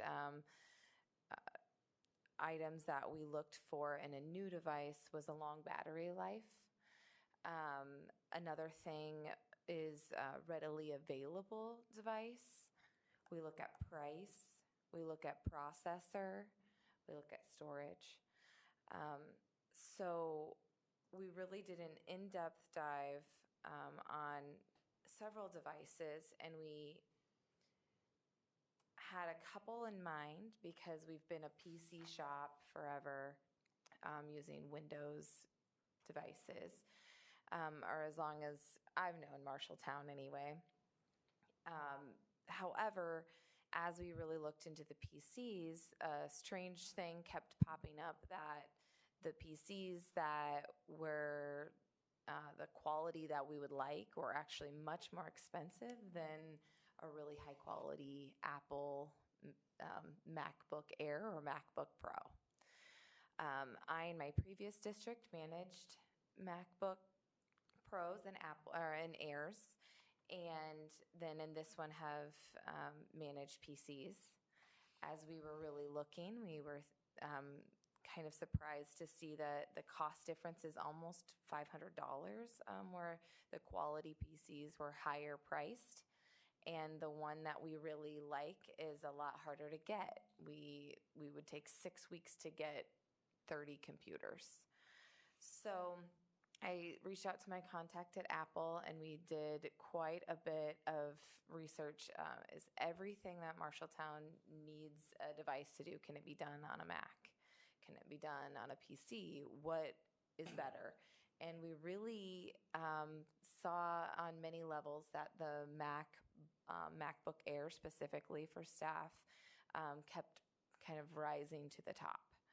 So I'm here to ask, and for an approval next board meeting, but I just wanted to kind of share some of the reasons that we think that this staff device refresh should be Apple devices, a MacBook Air for teachers specifically, and staff that we've deemed get that standard office or standard classroom device.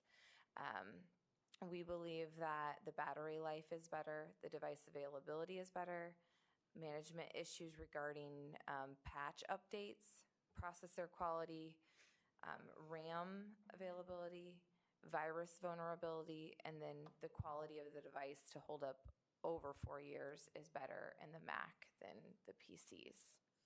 So I am just here to tell you that I would like to recommend at the next board meeting that we move forward refreshing staff devices with Macs instead of PCs.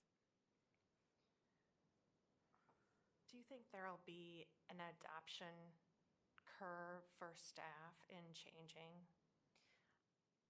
I think it depends on who you talk to, but I really think no. I think most educators are used to Macs, maybe are really long tenured, are not. Macs are very prevalent in education, And honestly, if you look at world news, if you look at any sort of tech journals, that's probably only Geeky Me looks at, even a lot of businesses are transitioning to Macs for the exact purpose. I could get into some more geeky things of how PCs are kind of refusing to solve an issue that is industry known, especially with battery life. But I really genuinely don't think there's a question anymore of like, oh, business uses Macs or business uses PCs and not Macs, because they are so similar with operations. Maybe Macs used to have a problem running Microsoft products. They no longer do. Maybe Macs used to have some weird issues with printing. They no longer do. Everybody's going to use Chrome. It wouldn't be Safari versus Edge.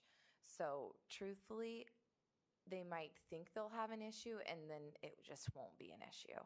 But the nice thing about Apple that PC does not have is they have an entire education team that will come on site, help us hand out devices, help answer any questions that staff have, and then support us through the next 3 or 4 years, whereas PCs do not have anything like that. There's nowhere you can call for support for PC, and that's part of our problem with management, like patch management. You have to go out and search for consultants that have figured things out on their own, but they don't have software engineers that support you. They don't have educational engineers that support you the way that Mac does, and that's because Macs are really intended for education. The first 24 years of my career in education, I was exclusively Mac or Apple. And then in changing districts, I went into the PC world and was a little bit worried about it, but honestly, it was 100% seamless transition to do so, and I gotta believe it's even better now. Even the taskbars, so much of it feels almost exactly the same anymore. Even the way that we'll get people to log in will be via their Google authentication and not kind of like the 2 little rectangles that you're used to typing username and password. So that'll feel almost more like a Chromebook. There's just a lot of things that have been solved in the last few years that maybe hadn't been before. Will it be hard for, I'm thinking like new teachers that are going to come in and learn the Mac, but then our students have the different computer for them to help them or assist them with anything in the computer because they don't work with it? I really don't think so. That was a concern, I think almost 10 years ago now, when we went one-to-one with Chromebooks. So we got all teachers a Chromebook along with a PC in their classroom, which is really unheard of. Now it's in any other district, it's a teacher gets 1 device. They don't have 2 in their classrooms. And so Marshalltown did support teachers in that way. And then I think, again, you soon realize that really all you're helping them with is a Chrome browser, which is what you have on your Mac. So it's really not much of a different feel at all. And a lot of other districts, I know a lot of our UEN counterparts are exactly set up the way that we would be, with Mac devices and Chromebooks for students, Macs for staff, Chromebooks for students. Would you say that the recommendation coming down the road is the students will also see Apple computers? I really do think you'll see more Apple computers. The silicon chip is just really nice. You're going to see gaming computers continue down the line of PCs, but they're purposefully making them very seamless so that there's not really a learning curve. It's not, and honestly, what we're trying to do even with our students is create not consumers where we are just, have to be taught how to use the one thing, but it's how to problem solve and troubleshoot and adapt to different technologies. And I just don't think that anyone would really think about the platform as being the challenge. It's more about how the students are going to end up creating in the end. So I really don't think that a platform is going to be a challenge moving forward. Just like Samsung phones are, almost seamless with iPhones anymore. So recommendations down the road will be probably Apple to the students also. I don't think so. Don't think so? Okay. No. Okay. I didn't know that's where you were going with that. No. All right. Second question was, I think, speaker talked about staying up at night, can't sleep. I was thinking about, a lot of these kids or children or adults have their own computers. And while we do want to provide that, if they want it, sometimes people want to use their own device. Do we give them that option so we don't have to buy a computer? We do not. A lot of people have tried BYOD, bring your own device. The problem is it's a huge cybersecurity risk. We can't manage the accounts that are on that device. We can't manage if they're updated, if they have if they have any sort of virus endpoint protection. So we do our best to keep any personal devices off our network because of the risk that it really, truly is to our infrastructure. And the last thing I think I heard you say is we have a 4-year cycle now. It sounds like we'll get a 5-year cycle out of the apples. Is that correct? I don't think you heard me say that. I thought I heard 5 years somewhere. I heard over 4 years. That's what I heard. We believe that the quality of the Mac is higher than the PC to where they can go longer, but I do not believe that I would recommend longer than that. Okay. For the same reasons.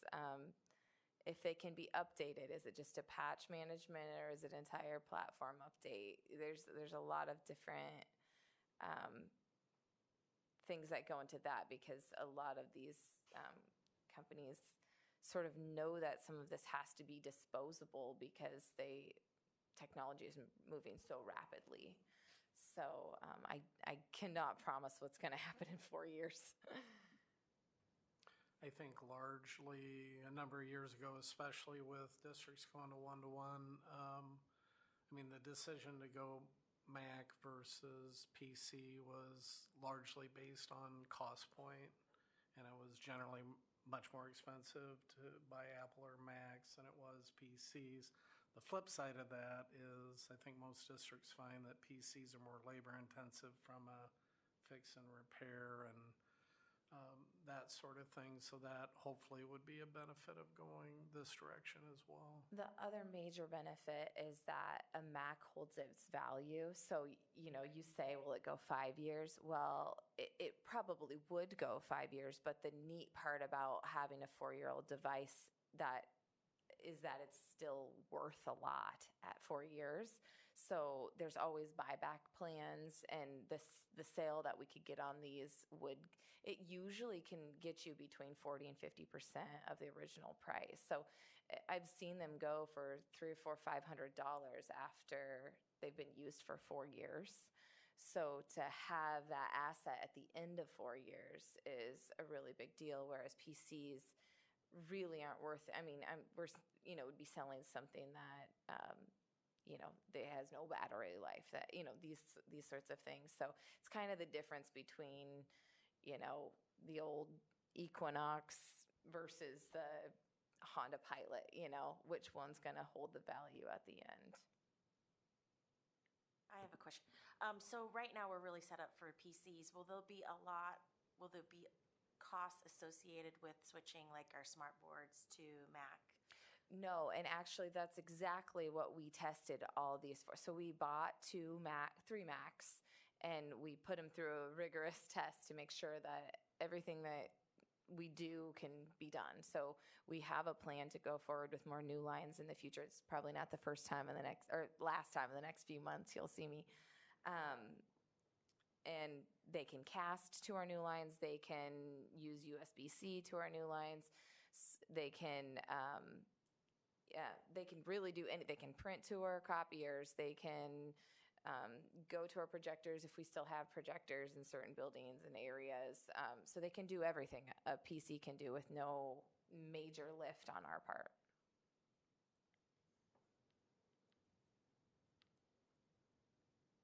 questions? Thank you. Amy will be back in 2 weeks to ask for money. Thank you. So as far as the organizational chart recommendation, and this is just an info and discussion topic tonight, not a decision topic. It'll come back on December 16th for that.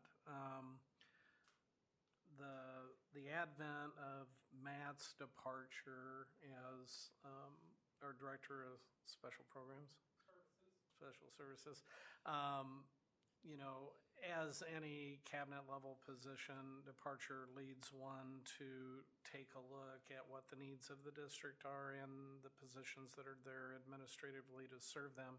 It just so happened around that same time that there was an inquiry through the UEN by West Des Moines, I think, to ask all the districts in the UEN to share administrative organizational charts and structures, because other districts are also looking at, are there better ways to provide service for their students, staff, and teachers and administrators through how they're organized at the district level. So to kind of cut to the chase, during Matt's tenure with the district, to his credit, his position has grown significantly, particularly in the student services arena.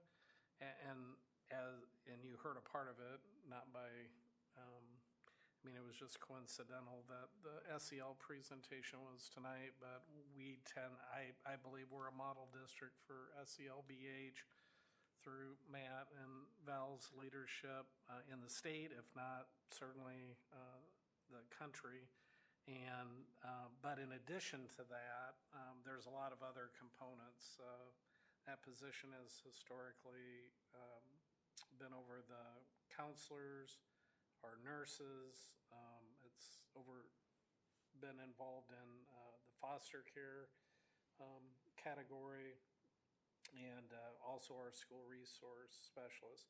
The other piece that we've been looking to figure out where a good fit would be the equity piece as it relates to student services, in addition to the equity piece that we already have in place with HR there also. So that being said, and taking a look at other districts of our size or larger, not wanting in any way, shape, or form to be oversized as it relates to administrative expenses and or positions, I'm wanting to make the recommendation that we divide his position into two positions. One that's focused exclusively on special education, 504s, and the therapeutic classroom. The other over the student services piece that I just mentioned. I truly believe that in doing that, number one, it's in line with what other districts have. I would still say with this recommendation, we're light on administrative district services in comparison to most of our peers, through having looked through probably 15 different organizational charts, not only from the administrative standpoint, but probably also the administrative support standpoint. But that's been purposeful in wanting to make sure that in no way, shape, or form are we overly staffing administration. But I do think by splitting that position into two positions, that it best positions ourselves, if not for early 2025, finding replacements, even for the beginning of the 2025-2026, in terms of getting people with the knowledge, skills, talents, and attributes that we really want in that position, those two positions to move us forward. So a lot of what would be in that student services director position has been part of what Matt's had, but it's also pulling from some other areas too. For example, Eric Gosling at MLA has been overseeing the homeless piece in the recent past, and Eric as well as Shauna have been sharing responsibility, although it's mostly fallen on Shauna lately, for the at-risk piece that's there too. So that would be, we've already posted those positions as anticipated, and hopes that there's approval on the 16th for us to move forward. We won't be in any position to interview until we get into the new year anyway on those positions, so there's not an immediate rush there. The other parts of the restructuring from where our current chart stands would be to simply retitle existing positions, which would be the Director of Teaching and Learning, Shauna's current position, to one of Associate Superintendent. Again, that is not unusual for districts of our size or larger to have one or more than one associate or assistant principals or assistant superintendents at the district level. And then to change Randy's title to Executive Director of Finance and Operations, which doesn't change necessarily any of his current and existing responsibilities, but it just, in my opinion, more accurately reflects the administrative pathway relative to finance and operations and educational services. The oversight, supervision, evaluation of our building principals would be a shared responsibility primarily with Shauna and I. Would make a change on what we have before you in that instead of 7-12, I'd have that be 5 through 12. And then PK4 on the side that Shauna's position would be primary responsibility with me secondary and vice versa on the secondary. So we will continue to work very collaboratively in terms of those positions. But my argument on that, particularly with the elementary principals, is that we try to make a priority of having a majority of our administrative time focused on actual curriculum teaching and learning, which should be the priority of what we do. And from that standpoint, the Director of Teaching and Learning is obviously a lead in that work, and particularly at the elementary level, where currently her primary experience lies, whereas mine lies more so in the secondary, particularly 7 through 12, but 5 through 12 in how we're structured now. The only other real change here would be that with the creation of Eric's position as Safety and Security Supervisor, I rolled that over under Randy just because a large part of that is the operations part, the facilities part, and he probably spends as much, if not more, working directly with Randy than he does with me on like the operation plans part of it. So be happy to field any questions or comments relative to that. I put in news and notes, I believe that in the future, in a perfect world, I'd love to have a position within our district, which again is not dissimilar to other districts, of basically a Director of Community Engagement, which oftentimes might include other roles like alumni, being a direct liaison with alumni and other things. In some districts, that's just a district position. In other districts, it's sometimes a shared position with like a school foundation or with like an entity like MICA or something like that. I think in a perfect world, ideally, it would be great to get to the point where we have such a position. I can't say at this point whether we'd be at a point of comfort to bring that forward as another, position for 2025, 26. But I just wanted it on your radar that that's something that we've been thinking about and talking about for a long time, believing that would help us really move the bar in that arena beyond just the all hands on deck with that. But that may too be something that we have further discussion on down the road. When we look at the finance or executive director of finance, I know previous audit reports, talk about, we're doing a lot with less people. And now we're possibly putting on another role to, if this position is there, onto Randy, whoever it happens to be. Is that a concern at all? Say the first part of usually our audits we get every year talk about, roles and responsibilities, not have enough staff. So you're referencing the segregation of duties comment. Yep. In the audit, and that's just typically just in the finance area.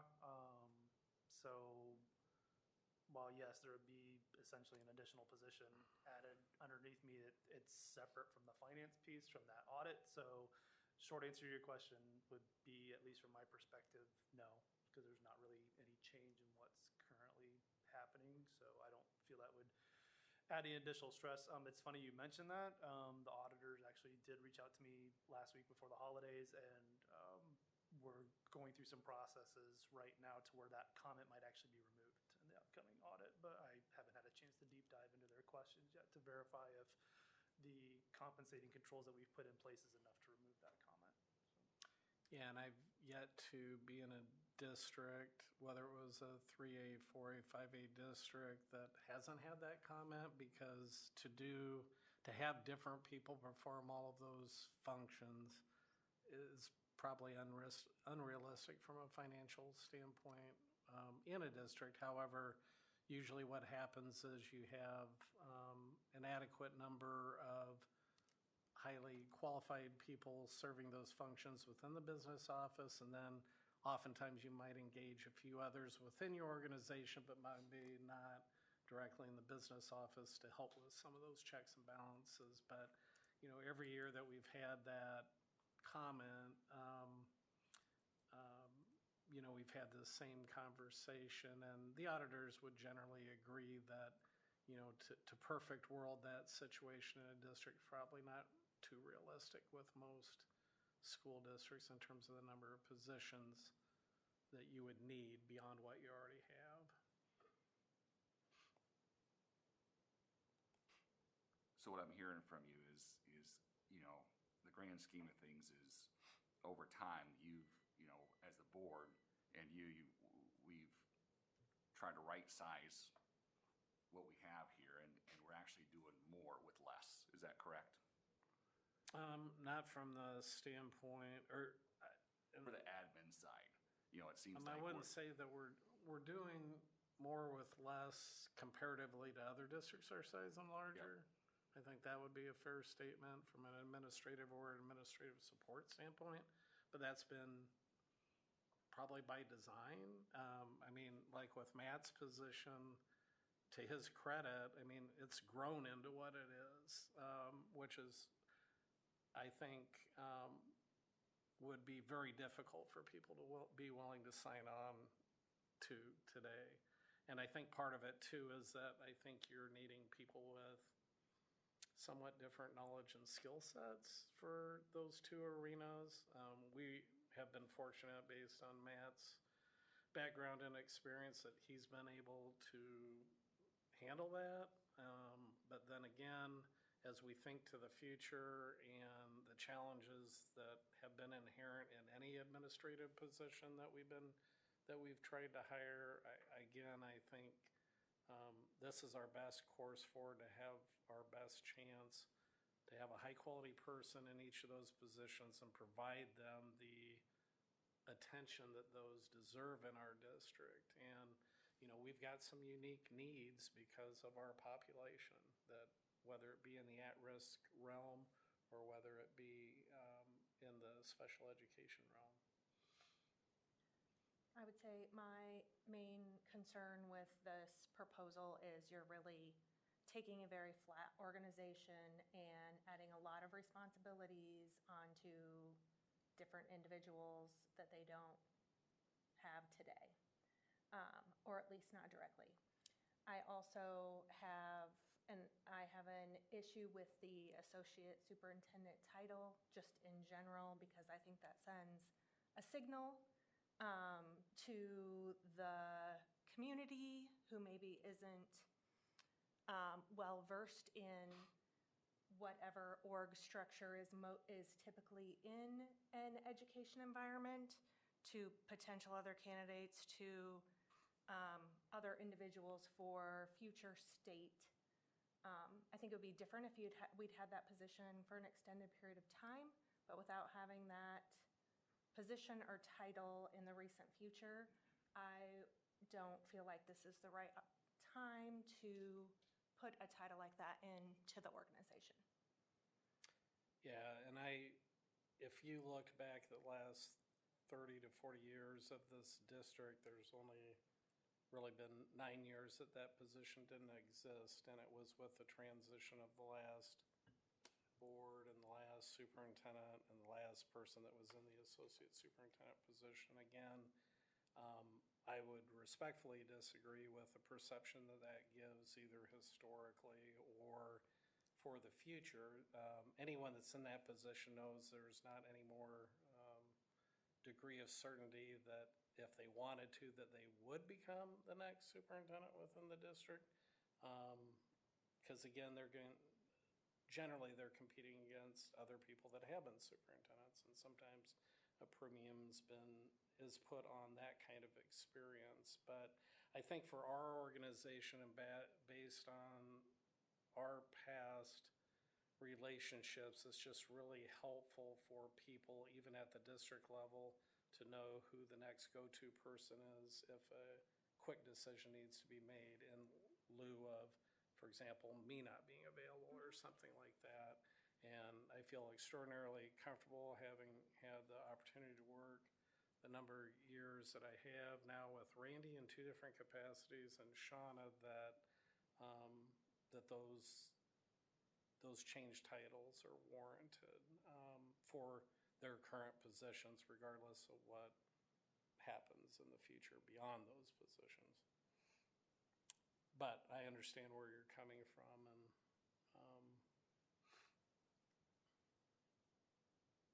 So with those principals, the younger principal, the pre-K through, I think you said 4th, so they would report to the associate superintendent instead of the superintendent? We would share the responsibility, but the person in that position would be the primary, with me being the secondary, and vice versa.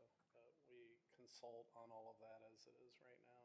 And it looks like same with student services and special education, which Yeah. Today that is also reporting directly to you. Yeah, and again, that's been a bit of a challenge too, because a large part of their work is tied directly to teaching and learning. So again, there has been and there will continue to be collaboration and consultation on the supervisory responsibilities as well as evaluation responsibilities and that sort of thing. But I would say that's been an awkward situation too, because of the amount of direct connection there is with teaching and learning.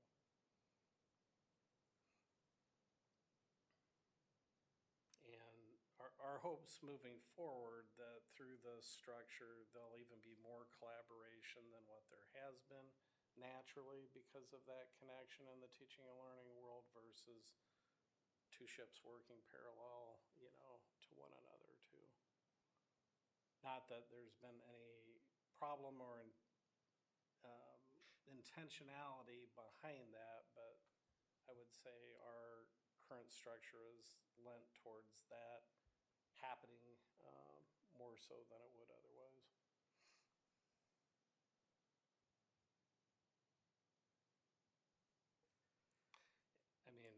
At the end of the day, for me, it's not a deal breaker whether what absolutely positively needs to happen is, in my opinion, would be the creation of the 2 separate positions.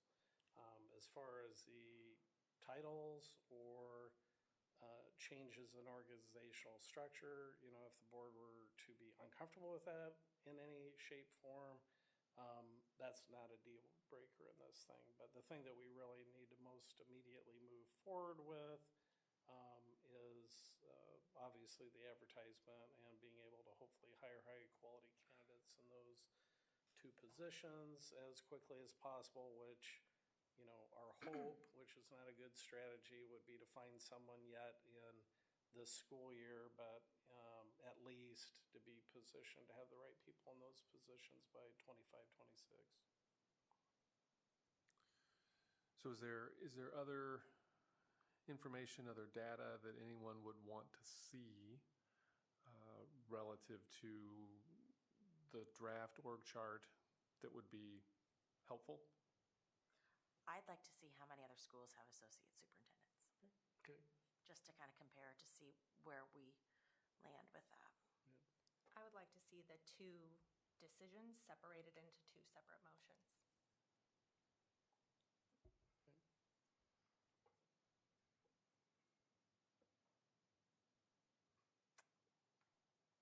Anything? Yeah, Maria? I don't know what I was gonna say. They already, well, Liz said it. I wanted to see the comparison from other school districts that are size, see what they have. Okay. Well, I think that those two things can be accomplished. Yep. Okay.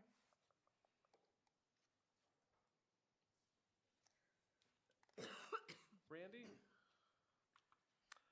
All right, I will be quick.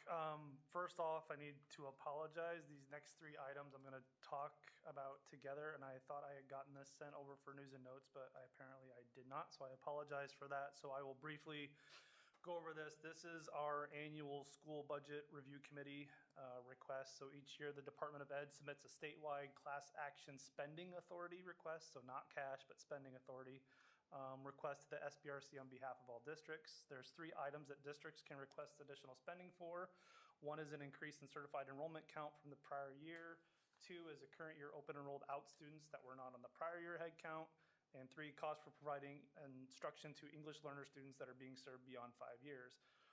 This year we had, sometimes there's only one or two that we can do. This year we're able to request spending authority for all three. So for tonight's meeting, the request in front of you for spending authority request is as follows. $219,296 spending authority for the increase in certified count from the prior year. $410,599.73 for open enrolled students not on the prior year head count, and $899,818.48 for English language students served beyond 5 years. So those are the three spending requests. Again, these are annual action items that we take around this time each year. So that's my quick synopsis of that. So if there's any questions, I will field those at this time. And we do need to do those in three separate motions, Yep. yes. But we can discuss them. We can discuss all three right now, yes. Yep. Okay. Does anybody have any questions about any of those three items? No. Okay. Then, is there a motion to, excuse me, to submit a request to the School Budget Review Committee in the amount of $219,296 for increased certified count enrollment from the prior year as presented? So moved. Second. Stanley Hernandez? All in favor, say aye. Aye. Opposed, say no. Motion carries 6-0. Then is there a motion to approve a request to submit to the School Budget Review Committee in the amount of $410,599.73 for open enrolled out students not on the prior year certified count as presented? So moved.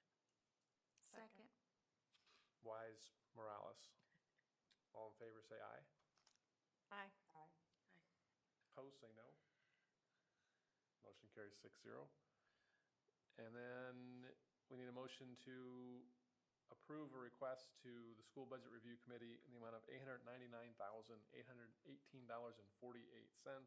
for English language learner instruction beyond 5 years. So move. Second. Was that you, Maria? Morales, Wise. All in favor, say aye. Aye. Aye. Opposed, say no. Motion carries 6-0. Okay. Leah, did you have policies? I do have policies. Okay, so we have 3 different policies here. 903.2, which is community resource person and volunteers. There were no changes to that policy at all, as well as 903.2-E1, which is Marshtown Community School District volunteer application. Also no changes, so both of those can be marked as reviewed. Questions about either one of those policies? No. Okay, they'll be marked as reviewed. Thank you. Third policy is 903.3, visitors to school district buildings and sites. And so this one does have some changes. It is adding that when you report to the office, you have to use visitor software to check in, and then also requiring that you bring a valid photo ID. And so that one needs to come back. So this is first reading to amend. Questions about that one?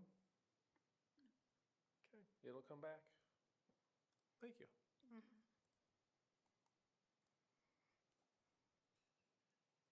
Abby, do you have any additional communications for us this evening? No, sir.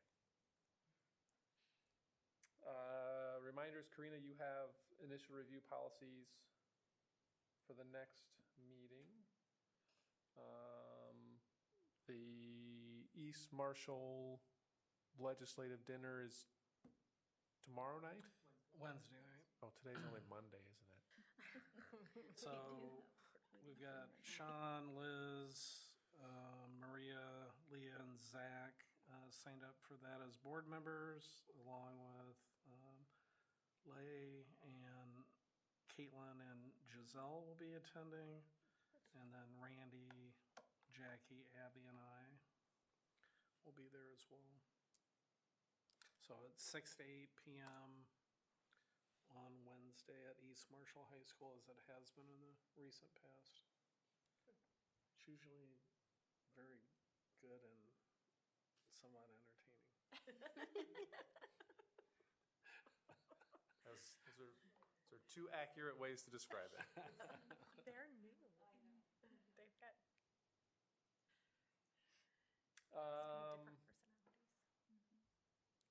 There should be a school visit coming up sometime. It's not until the following week. It's not this week, but next week. Yes. Right. The Thursday, right? Yeah. At 9 a.m. Because I'm gone. At Franklin. Is it at Franklin? I think so. Okay. Yes. Okay.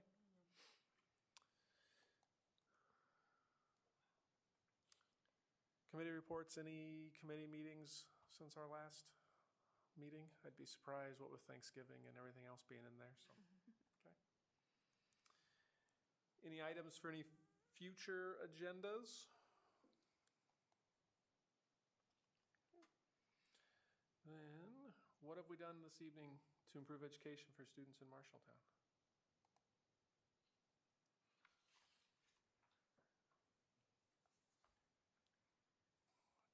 Guys, we've been here for a long time. Surely we did something. I know. I think we learned about MacBooks. I learned about MacBooks today.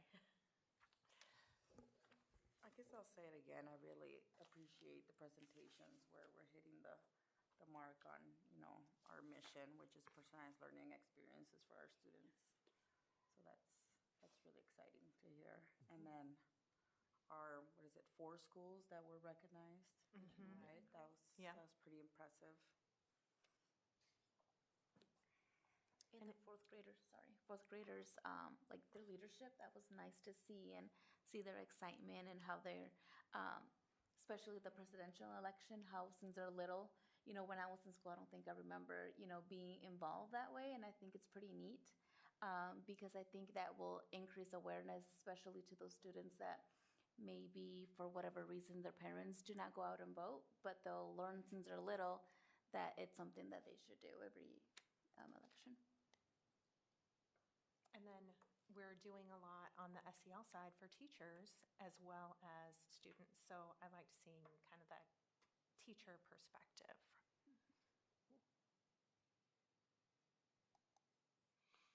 Okay. There everybody here for this closed session? Okay, we'll take 5 minutes to clear everybody else out, and we'll go into a closed session.